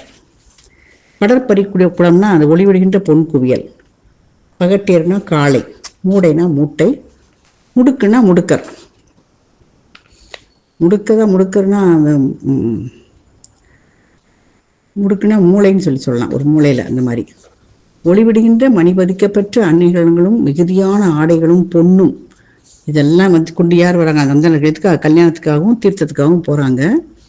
அந்த மூட்டைகளை எருது மேலே ஏற்றி காட்டு வழியில் செல்லும் போது ஒரு மூளையை போய் அடைந்தார்கள். இப்படியே அந்த வந்துட்டு இருக்காங்கன்னு சொல்லி அவங்கள பற்றி சொல்கிறார் ஆசிரியர். அடுத்த பாடல் 1556. செவ்வி ஈதனை தேர்ந்தெடுத்து அங்கிரன் இவ்வெல்லாம் கவர்தற்கு இதுவாம் என அவ்வியம் புரிந்து யாரையும் மாய்த்தலாம் வவ்வி ஏகி தன் வாழ்பதி நன்றினான். அவ்வியம்னா பொறாமை, அவனுக்கு பார்த்தா அவனுக்கு பொறாமையாக இருக்குது. வவ்வின்னா வவ்வுதல், அது வலிதில் பிடுங்குதல், தானாகவே கை கொள்ளுதல் அர்த்தம். சாமி அம்மையை சொல்லுவாங்களே, வாமபாகத்தை வவ்வின்னா தன் என்னுடைய இடபாகத்தை எடுத்துக்கொண்டார்னு அர்த்தம். அது மாதிரி இதுவே வாய்ப்பு என்று கருதி அங்கன் என்ன செய்கிறான், அங்கே போய் அது எல்லாத்தையும் கொள்ளையடிக்க விரும்புகிறான். பொறாத மனத்தோட அனைவரையும் கொன்று விடுகிறான். எல்லா பொருள்களையும் கொள்ளையடித்து தன் வீட்டை சென்றடைந்தான். அடுத்த பாடல் 1557. மக்கள் ஒக்கல் அறிந்து மலிபொருள் தக்க நன்று நமக்கு தகினும் இம்மிக்க செல்வம் கவர்ந்து விடாதலாம் ஒக்க ஆவி ஒடித்தன் ஆதலான். ஒக்க ஆவினா ஒன்றாக உயிர்களை மொத்தமாக எல்லாரையும் உயிர் எடுத்துட்டான்னு நினைச்சு சொல்கிறாங்க. அதாவது மக்களும் உறவினர்களும் இதை அறிஞ்சு இந்த மிகுதியான பொருள் நமக்கு ஏற்றதல்ல, இது ஏற்றதாக இருந்தாலும் இந்த மாதிரி மிகுதியான பொருளை மட்டும் கவர்ந்து கொண்டு வராமல் இவன் எல்லா உயிர்களையும் அடித்துட்டான், அதனால் அப்படின்னு சொல்லி நிறுத்துறார் இந்த பாட்டு. அவன் கொள்ளையடிச்சா கூட பரவாயில்ல, உயிர்களை கொண்டு விட்டு வந்து விட்டான் என்று மக்களும் சுற்றத்தாரும் நினைக்கிறார்கள், அதனால் அப்படின்னு சொல்லி அடுத்த பாடலை சொல்கிறான்னு பார்க்கலாம். 1558. வேந்தர் தேர்ந்து விழுக்குளத்தோடைமை சீந்தி மாய்ப்பரென திரண்டு ஒய்யென காந்து கண்ணினராகி கலற்றினார் சாந்தமில்லா தருகனினான் தனை. என்ன சொல்கிறாருன்னா, சீந்தினா பிடித்து, தெருண்டுனா தெளிந்து, காந்து கண்ணா சினமுடைய கண், கலற்றினான்னா துரத்துறார். யார்? தருகனினான் தனை. சாந்தமில்லா தருகனினான்னா தருதன்மை உடைய அங்கிரன். தருகனா அஞ்சாமை, தருகனினான்னா அஞ்சாமை உடைய அந்த அங்கிரன் அர்த்தம். அதாவது அரசன் இதை கண்டு நம்ம எல்லாம் குளத்தோடு பிடித்து கொள்ளுவான் அப்படின்னு தெளிந்து விரைவாக சிறந்த கண்களை உடையவராய் அந்த அடக்கமில்லாத பாவியை துரத்தி விட்டனர். அவங்க என்ன செய்கிறாங்க, ராஜாவுக்கு தெரிஞ்சால் நம்மளையும் எல்லாரையும் குளத்தோடு பிடிச்சு கொன்றுவார், அதனால் இந்த சிறந்த கண்களை உடைய இந்த அடக்கமில்லாத பாவியை நீ போன்னு அவனை துரத்தி விடுறாங்க, அங்கிரனை துரத்திடுறாங்க. அப்போ என்ன செய்கிறான்னா 1559. ஈது செய்குவரே என அங்கிரன் போது வைகிய பொங்கிருள் யாமத்து காதி ஆறுயிர் காற்றினன் மக்களை மூது சுற்றத்தவரோடு முற்றவே. போது வைகிய பொங்கிருள் யாமத்துனா பொழுது சென்ற மிகுந்த இருளுடைய யாமத்தில் என்ன செய்றார், காதி கோபித்து காற்றினான்னா போக்கினான். இவ்வாறு செய்வார்களோ என்று எண்ணி அங்கிரன், அதாவது ராஜா இந்த பண்ணி நம்மளை துரத்தி விட்டு இப்படி செய்கிறாங்கன்னு நினச்ச அங்கிரன் என்ன செய்கிறான், பொழுது சென்ற இருள் வந்த யாமத்தில் சுற்றத்தையும் மக்களையும் கோபித்து கொண்டு விடுகிறான். அடுத்த படம் 1560. வாழ்ந்த வைப்பினை விட்டு வனந்தொறும் சார்ந்து தன் தொழில் தண்டாது இயற்றுவான் போந்து தென் கைலைப்புறம் நன்னினான் ஆர்ந்த வன்மை கண்டாங்கு அசைந்தானரோ. அதாவது வைப்புனா இடம், தண்டாதுன்னா குறையாது இயற்றுவான், அது இயற்றுவதற்காக அப்படின்னு அர்த்தம். அசைந்தான்னா தங்கினான்னு சொல்றாங்க. தான் வாழ்ந்த இடத்தை விட்டு காடுகள் தோறும் சென்று வழிப்பறி செய்யும் தன் தொழிலை நீங்காமல் செய்து வர்றான். தொடர்ந்து அதை தான் செஞ்சுட்டு வர்றான். அந்த மாதிரி செஞ்சுட்டு வரும்போது ஒரு நாள் தென்கையிலையாகிய வெள்ளிங்கிரி பகுதியை அடையிறான். அங்குள்ள வளத்தை கண்டு அங்கே தங்கிடுறான். அது அந்த வளம் வெள்ளிங்கிரி மலையில் இருக்கிற வளமையை பார்த்து அங்கேயே தங்கி விடுகிறான். அடுத்த பாடல் 1561. யமதூதர்கள் ஓரொரு பயிரல் கொண்டு படர்ந்தன தோற்றத்தான் உயர் விளங்கும் பொன் புட்களும் நிச்சமும் வயிறடங்க வதைத்து உணலாகினான். அந்த யமதூதர்கள் பல வடிவம் கொண்டது மாதிரி தோற்றத்தை உடைய அந்த அங்கிரன் என்ன செய்யறான்னா, விலங்குகளையும் பறவைகளையும் நாள்தோறும் வயிறு நிறைய கொன்று, 1-2 கிடையாது, அவன் வயிறு நிறைய அளவு கொன்று சாப்பிட்றான், கொன்று தின்றான் அப்படின்னு சொல்றாரு. அடுத்த பாடல் 1562. மிருகமற்ற விகங்கமும் அற்றன துருவி ஆறலை துத்துய செய்வதோர்ந்து ஒருவரும் படராமை ஒளிதலின் மறுவு நீ நெறி மாய்ந்தன வாடலாம். விகங்கம்னா பறவை, அற்றனா இல்லாமல் போச்சான். அவ்வளவு பறவைகளெல்லாம் கொண்டு சாப்பிட்றான். விலங்கு பறவைகள் இல்லாமல் போயின. அவ்வழியில் வழிப்பறி செய்தலை அறிந்து யாரும் அவ்வழியில் செல்லாமையால் அங்கு செல்லும் வழிகளும் மறைந்தன. மனிதர் நடந்து கொண்டே இருந்தால் தான் அந்த தடம் பாதையெல்லாம் இருக்கும், ஒருத்தருமே அந்த பக்கமே வர்றதில்லை. அதனால் அங்கே அந்த வழியே மறைஞ்சிருது. அப்போ விலங்குகளும் பறவைகளும் கூட இல்லாமல் போயிடுச்சு அந்த இருக்கிற இடத்துல, அங்கிரன் இருக்கிற இடத்துல. அடுத்த பாடல் 1563. ஆய காளையோர் அந்தணன் அவ்வொளி தாயமாகிய தாரமோடு அண்ணினான் மேய வேதியன் ஆவியை வீட்டினான் தீயன் பார்ப்பனியை தெவ்வி ஏகினான். என்ன சொல்றாருன்னா, தாயம்னா உரிமை, தாரம்னா மனைவி, அண்ணினான்னா வந்தான், தெவ்வி ஏகினான்னா வழியில் கைப்பற்றி கொண்டு சென்றான் அப்படின்னு. அந்த சமயத்தில் அந்த அந்தணன் ஒருத்தன் மனைவியோடு வர்றான். இவன் என்ன செய்யறான், அந்த அந்தனுடைய உயிரை போக்கிவிட்டு அந்த பார்ப்பனி, அந்த பார்ப்பன பெண்ணை வழியில் கவர்ந்து கொண்டு சென்று விடுகிறான். யாரு, அங்கிரன். இந்த சமயத்தில் யாருமே அந்த பக்கம் வர்றதில்லை, ஆனால் வழி கூட மறைஞ்சு போயிடுச்சு. அப்போ அந்த வழியாக வந்த அந்தணனை கொண்டுட்டு அவருடைய மனைவியை கைப்பற்றி கொண்டு வருகிறான்.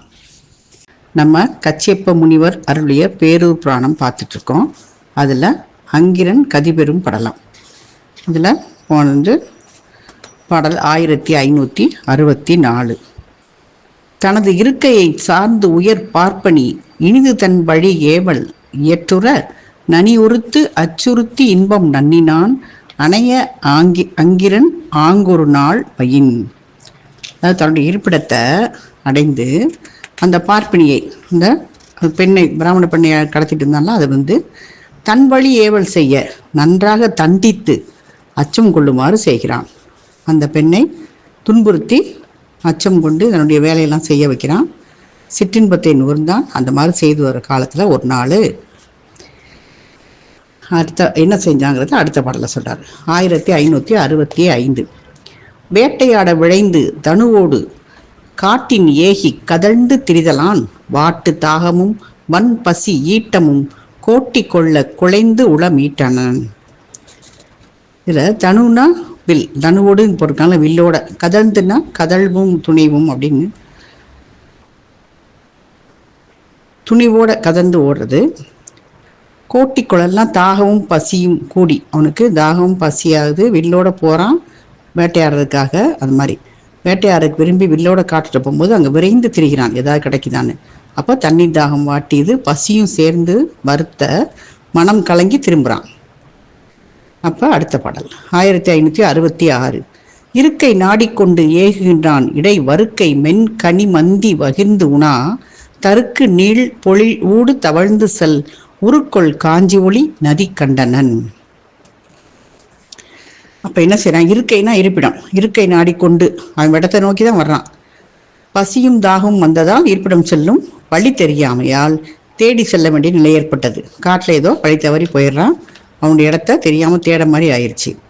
இது எப்படின்னா நடப்பியல், அதாவது நம்ம ரியலிசமாக உண்மையாகவே என்ன நடக்குதுங்கிறத இப்போ ஆராய்ச்சி பண்ணி சொல்கிறாங்க இது மாதிரி. அதாவது உருனா நிறம். குரங்கு வந்து இந்த பலாப்பழத்தை பிளந்து சொலையை உண்ணுது அப்படிங்கிறது தான் இதில் குறிப்பு பொருள். என்ன போட்டிருக்காங்க பாருங்க. வறுக்கை மென் கனி மந்தி வகிர்ந்து உண. அதாவது அது என்ன செய்யுது, பலாப்பழத்தை வறுக்கை கனியை வகிர்ந்து உணுது, அதை பிச்சு சாப்பிடுது. அது மாதிரி அகிலன் அந்த அங்கிரன் வந்து உலகில துன்பங்களை விட்டு நீங்கி அவன் முத்தி அடைய போகிறான் அப்படிங்கிறத அந்த இது குறிப்பால் உணர்த்து தான். அந்த பலாப்பழத்தை மந்தி சாப்பிட்றத பார்த்தா பலாப்பழம் என்ன செய்யுது, வெளியிலையும் உள்ளேயும் பாதுகாப்போடு இருக்குது. அதை நீக்கி குரங்கு என்ன செய்யுது, சோலையை எடுத்து உண்டது. அது மாதிரி அங்கிரன் வந்து இந்த புறத்தும் அகத்தும் உள்ள உலகியல் துன்பங்களை எல்லாம் நீக்கி முத்தி அடைந்தான் அப்படின்னு சொல்லி குறிப்பால் இந்த பாட்டில் ஆசிரியர் கூறுகிறார். எப்படின்னா சிவசிந்தாமணிலையும் இதே மாதிரி முத்தி இளம்பகம் அப்படின்னு ஒரு பகுதி வருது. அதில் வந்து இதே மாதிரி இந்த குரங்கு பலாப்பழம் பற்றி ஒரு செய்தி வருது. அப்படின்னா இந்த பலாப்பழத்தை உள்ள இருக்கிறதை வெளியே இருக்கிற எல்லா தலையும் தடை அதுக்கு கடை எல்லாத்தையும் நீக்கி அந்த சுளையை உண்பது என்பது எப்படின்னா நம்மளுடைய உலகியல் துன்பங்கள்லாம் விட்டு நீங்கி நம்ம முத்தி அடைகிறதுக்கு அது வந்து ஒரு குறிப்பு மாதிரி காட்டுகிறார். அவன் இருப்பிடத்தை தேடிக்கொண்டு சென்றான். செல்லும் வழியில் பலாப்பழத்தை பெண் குரங்கு பிளந்து உண்ணும் அந்த சோலையின் இடையில் ஓடுகின்ற அழகிய காஞ்சி ஆற்றை கண்டான். இப்போ வழி தவறி போயிட்டான், வீட்டுக்கு தான் போகிறான். போகிற வழியில் இந்த குரங்கு வந்து கனியை பிச்சு சாப்பிட்றத பார்க்குறான். அது எப்படின்னா அழகிய காஞ்சி ஆற்றுக்கு பக்கத்தில் அந்த இது சோலைக்கிட்ட அது சாப்பிட்டு இருக்கிறத கண்டான். அடுத்த படல் 1567. உயிர்ந்துளேன் என ஓகை துள்ளுற முந்து கண்டவம் முழங்கு காஞ்சி புக்கு அந்தில் நீர்மடுத்து அயர் உயிர்த்தலர் சிந்துவார் கரை செல்ல ஏறினான். அயர்வுனா தளர்ச்சி தான். அலர் சிந்துவார் கரைனா மலர் சிந்துகின்ற நீண்ட கரை. பரவாயில்ல நான் பிழைச்சேன் அப்படின்னு சொல்லி ரொம்ப மகிழ்ச்சியோட அந்த எதிரை கண்ட காஞ்சி நதியை அடைந்து அந்த இடத்துல நீரை அருந்தி அவனுடைய தளர்ச்சியெல்லாம் நீங்குறான். அந்த மலர்கள் சிந்தியுள்ள அந்த நீண்ட அந்த ஆற்றோட கரையை அடைந்து மேலே ஏறுறான். அப்போ தண்ணியை குடிச்சிட்டு அந்த நதியில் மேலே ஏறுகிறான். ஏறும்போது என்னன்னு பார்க்கலாம். 1568. அங்கன் வைகுமோர் அரா எழுந்து அவன் செங்கலர் பதம் சினந்தெறிந்தது தங்கு கார்முகம் தன்னின் மாட்டினான் நுங்கிற்று அவ்வரோ 100 பட்டரோ. அங்கன் வைகுதுன்னா வைகும்னா தங்குறது, சினந்து எரிந்ததுன்னா சினத்தோடு கடித்தது, கார்முகம்னா வில், நுங்கிட்டுனா இறந்து போயிற்று, 100 பட்டு அப்படின்னு சொல்லி நுங்கிற்று அப்படின்னு சொல்லி சொல்கிறாங்க. எப்படின்னா செங்கலை சினந்தெறிந்து தங்கு நுங்கிற்று அவ்வாறா அப்படின்னு சொல்கிறாங்க. அதாவது அந்த அவன் அரா இறந்து விட்டது அப்படின்னு சொல்கிறான். அதாவது அந்த இடத்துல தங்கியிருந்த பாம்பு ஒன்று எழுந்து அவன் காலில் சினத்தோடு கடிக்குது. அவன் தண்ணியை குடிச்சிட்டு மேலே ஏறுறான். மலர்கள்லாம் சிந்தி கிடக்கு. அந்த ஆற்றின் கரையை அடைந்து மேலே ஏறும் பொழுது அங்கே தங்கியிருந்த பாம்பு எழுந்து அவன் காலில் சினத்தோடு கடிக்குது. தன்னுடைய கையில் இந்த வில்லால் அதனை அடிக்கிறான். எதை? அந்த பாம்பை. அந்த பாம்பு நொறுங்கி அழிந்து விட்டது. அடுத்த பாடல் 1569. பாப்புயிர் பாரு முன்னரே விரைந்த வேகத்தின் விடந்தலை கொள வரைந்த தின்சிலை வாகு வேட்டுவன் கரிந்து மெய் உயிர் கை அகன்றதே.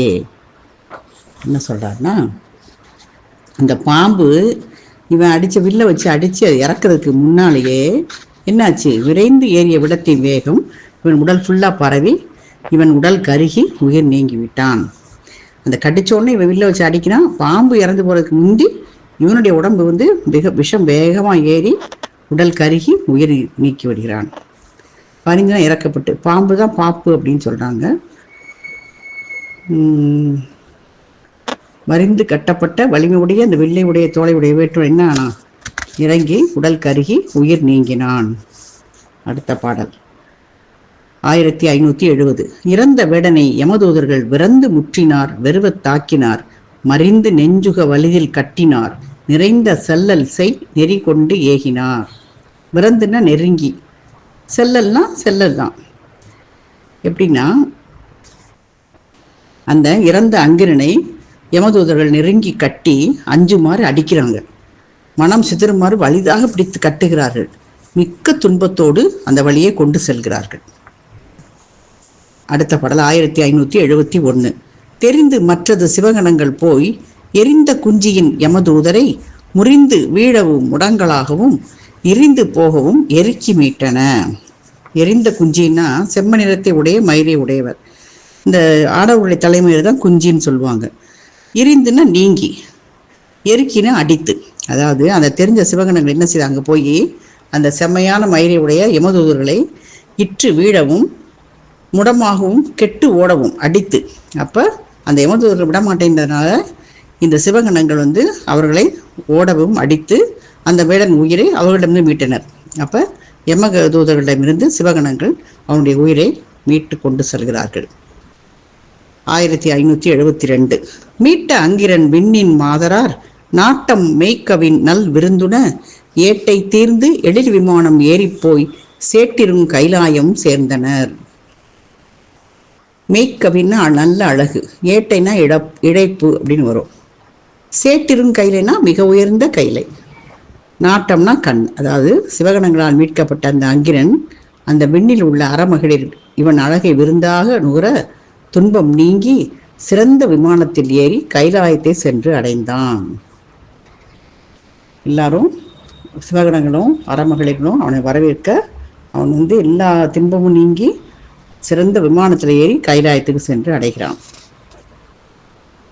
அடுத்த பாடல் 1573 இரிந்த தூதுவர் எரிசை குஞ்சி மண் விரிந்த சென்னியின் வெய்து முன்னுரி மறிந்த தின் கடல் மன்னன் சேவடி புரிந்து போற்றினார் புகழல் மேயினார். போனதிலே பார்த்தோம்னா எரிசை குஞ்சினா நெருப்பு போன்ற செம்மையான தலைமயிர், மண் விரிந்து அது மண்ணில் புரள. அந்த விட்டு நீங்கிய யமதூதர்கள் என்ன செய்கிறாங்க, சிவந்த தலைமயிர் மண்ணில் புரள பெரிதும் வருந்தி யமனுடைய திருவடியை விரும்பி வணங்கி சொல்ல தொடங்குறாங்க. அவங்க போய் என்ன பண்ணுறாங்க, இவங்க சிவகணங்கள் அவரை கொண்டு கைலாயத்துக்கு கூப்பிட்டு வந்துட்டாங்க. அந்த யமதூதர்கள் போய் யமனுடைய திருவடியை விரும்பி வணங்கி சொல்ல தொடங்குறாங்க. அவங்க என்ன சொன்னாங்கன்னு அடுத்த பாட்டில் பார்க்கலாம். 1574 வாடி வாடி நின் அரசியல் வாழி நின் செங்கோல் ஊழி ஊழியும் வாழிய உருட்டு நின் திகிரி ஆழி வையகத்து அங்கிரன் என்றொரு பதகன் பாழி யாக்கையை பாற்றி ஆறுயிர் கொடு மீண்டாம். உருட்டு நின் திகிரின்னு சொல்றாங்க, செலுத்துகின்ற உன்னுடைய அந்த ஆணை சக்கரம். அதை அந்த ஏவர்கள் தம் தலைவர் ஒரு செயலுக்காக போகும்போது முதல்ல வாழ்த்திட்டு தான் செயலை கூறுவார்கள் என்று சொல்லும் பொழுதும், அது மாதிரி வாலியம் கொற்கை வெந்தே வாலி அப்படின்னு தான் சிலப்பதிகாரத்தில் எல்லா இதுலையுமே அரசனை பார்க்கும் பொழுது அவரை முதலில் வாழ்த்தி விட்டு தான் விஷயத்த சொல்லுவாங்க. பதகன்னா வழிபோக்கன். அப்போ என்ன சொல்றாருன்னா, வாழ்க வாழ்க உன்னுடைய அரசாட்சி வாழ்க, உன்னுடைய செங்கோல் ஆட்சி ஊழிகள் தோறும் வாழ்வதாகுக. ஆணை சக்கரத்தின் முறையில் செய்யும் உன்னுடைய ஆட்சியில் மண்ணுலகத்தில் அங்கிரன் என்ற வழிப்போக்கன் உடலிலிருந்து உயிரை பிரித்து அவ்வுயிரை கொண்டு மீண்டு வந்தோம். அது நடந்தது சொல்லுங்க. யார், யமதூதர்கள் அவனை வாழ்த்துறாங்க. வாழ்த்திட்டு இந்த மாதிரி ஆட்சி ஆணைப்படி நாங்கள் ஆட்சியில் போய் மண்ணுலக சக்கர அங்கிரன் என்ற வழிப்போக்கனை உடல்லேருந்து உயிரை பிரித்து அந்த உயிரை கொண்டு மீண்டு வந்தோம். அப்போ என்ன நடந்ததுன்னு அடுத்த பாட்டில் சொல்கிறாங்க. 1575 விளங்கி வன் சிவகணம் எமை வீற்று வீற்று அதுக்கி உளங்குள் தோடினான் தனை கொடுகையில் இட்டதனால் கலங்கி வாய்ந்தவரொளி தர கால் விரைந்து இருந்தேன் அலங்கல் மார்பினாய் நின் சபை அடுத்தனும் என்றனர். அதாவது விளங்கினா குறுக்கிட்டு, வீற்று வீற்றுனா வேறு வேறாக, அதுக்கி நசுக்கி அப்படின்னு சொல்றாங்க. உளங்கள் தோல்னா அந்த கல் தூண் போன்ற தோல், காற்றை போல விரைந்துன்னு அர்த்தம். அதாவது மாலை அணிந்த மார்பை உடையவனே, சிவகணங்கள் குறுக்கிட்டு வேறு வேறாக எங்களை பிச்சு போட்டாங்கன்னு சொல்ற மாதிரி சொல்றாரு. வேறு வேறாக எங்களை போக்கி கல் தூண் போன்ற தோள்களை உடைய அந்த அங்கிரனை அழைத்து கொண்டு கைலை மலைக்கு சென்றனர். அதனால் மனம் கலங்கி இறந்தவர்களை தவிர எஞ்சியவர்கள் காற்றை போல விரைவாக ஓடி வந்து உன் அவையை அடைந்தோம் அப்படின்னு சொல்றாங்க. அதுல சில பேர் இறந்து போயிட்டாங்க. எஞ்சியவர்கள் நாங்கள் என்ன சொன்னோம், காற்று மாதிரி விரைவாக ஓடி வந்து உன் அவையை அடைந்தோம் அப்படின்னு சொல்றாங்க. அடுத்த பாடல் 1576 கைப்பவன் செவி காலர்கள் உரைத்தமை கேளா வெப்பின் உள்ளகம் விரவுற வேந்தன் ஈதென்னும் எப்பெருந்தமும் இழைத்தவராயினும் இருங்கால் நட்புணர்ந்தல்லாது ஏகுரார் நாட்டு மேற்கதியில்.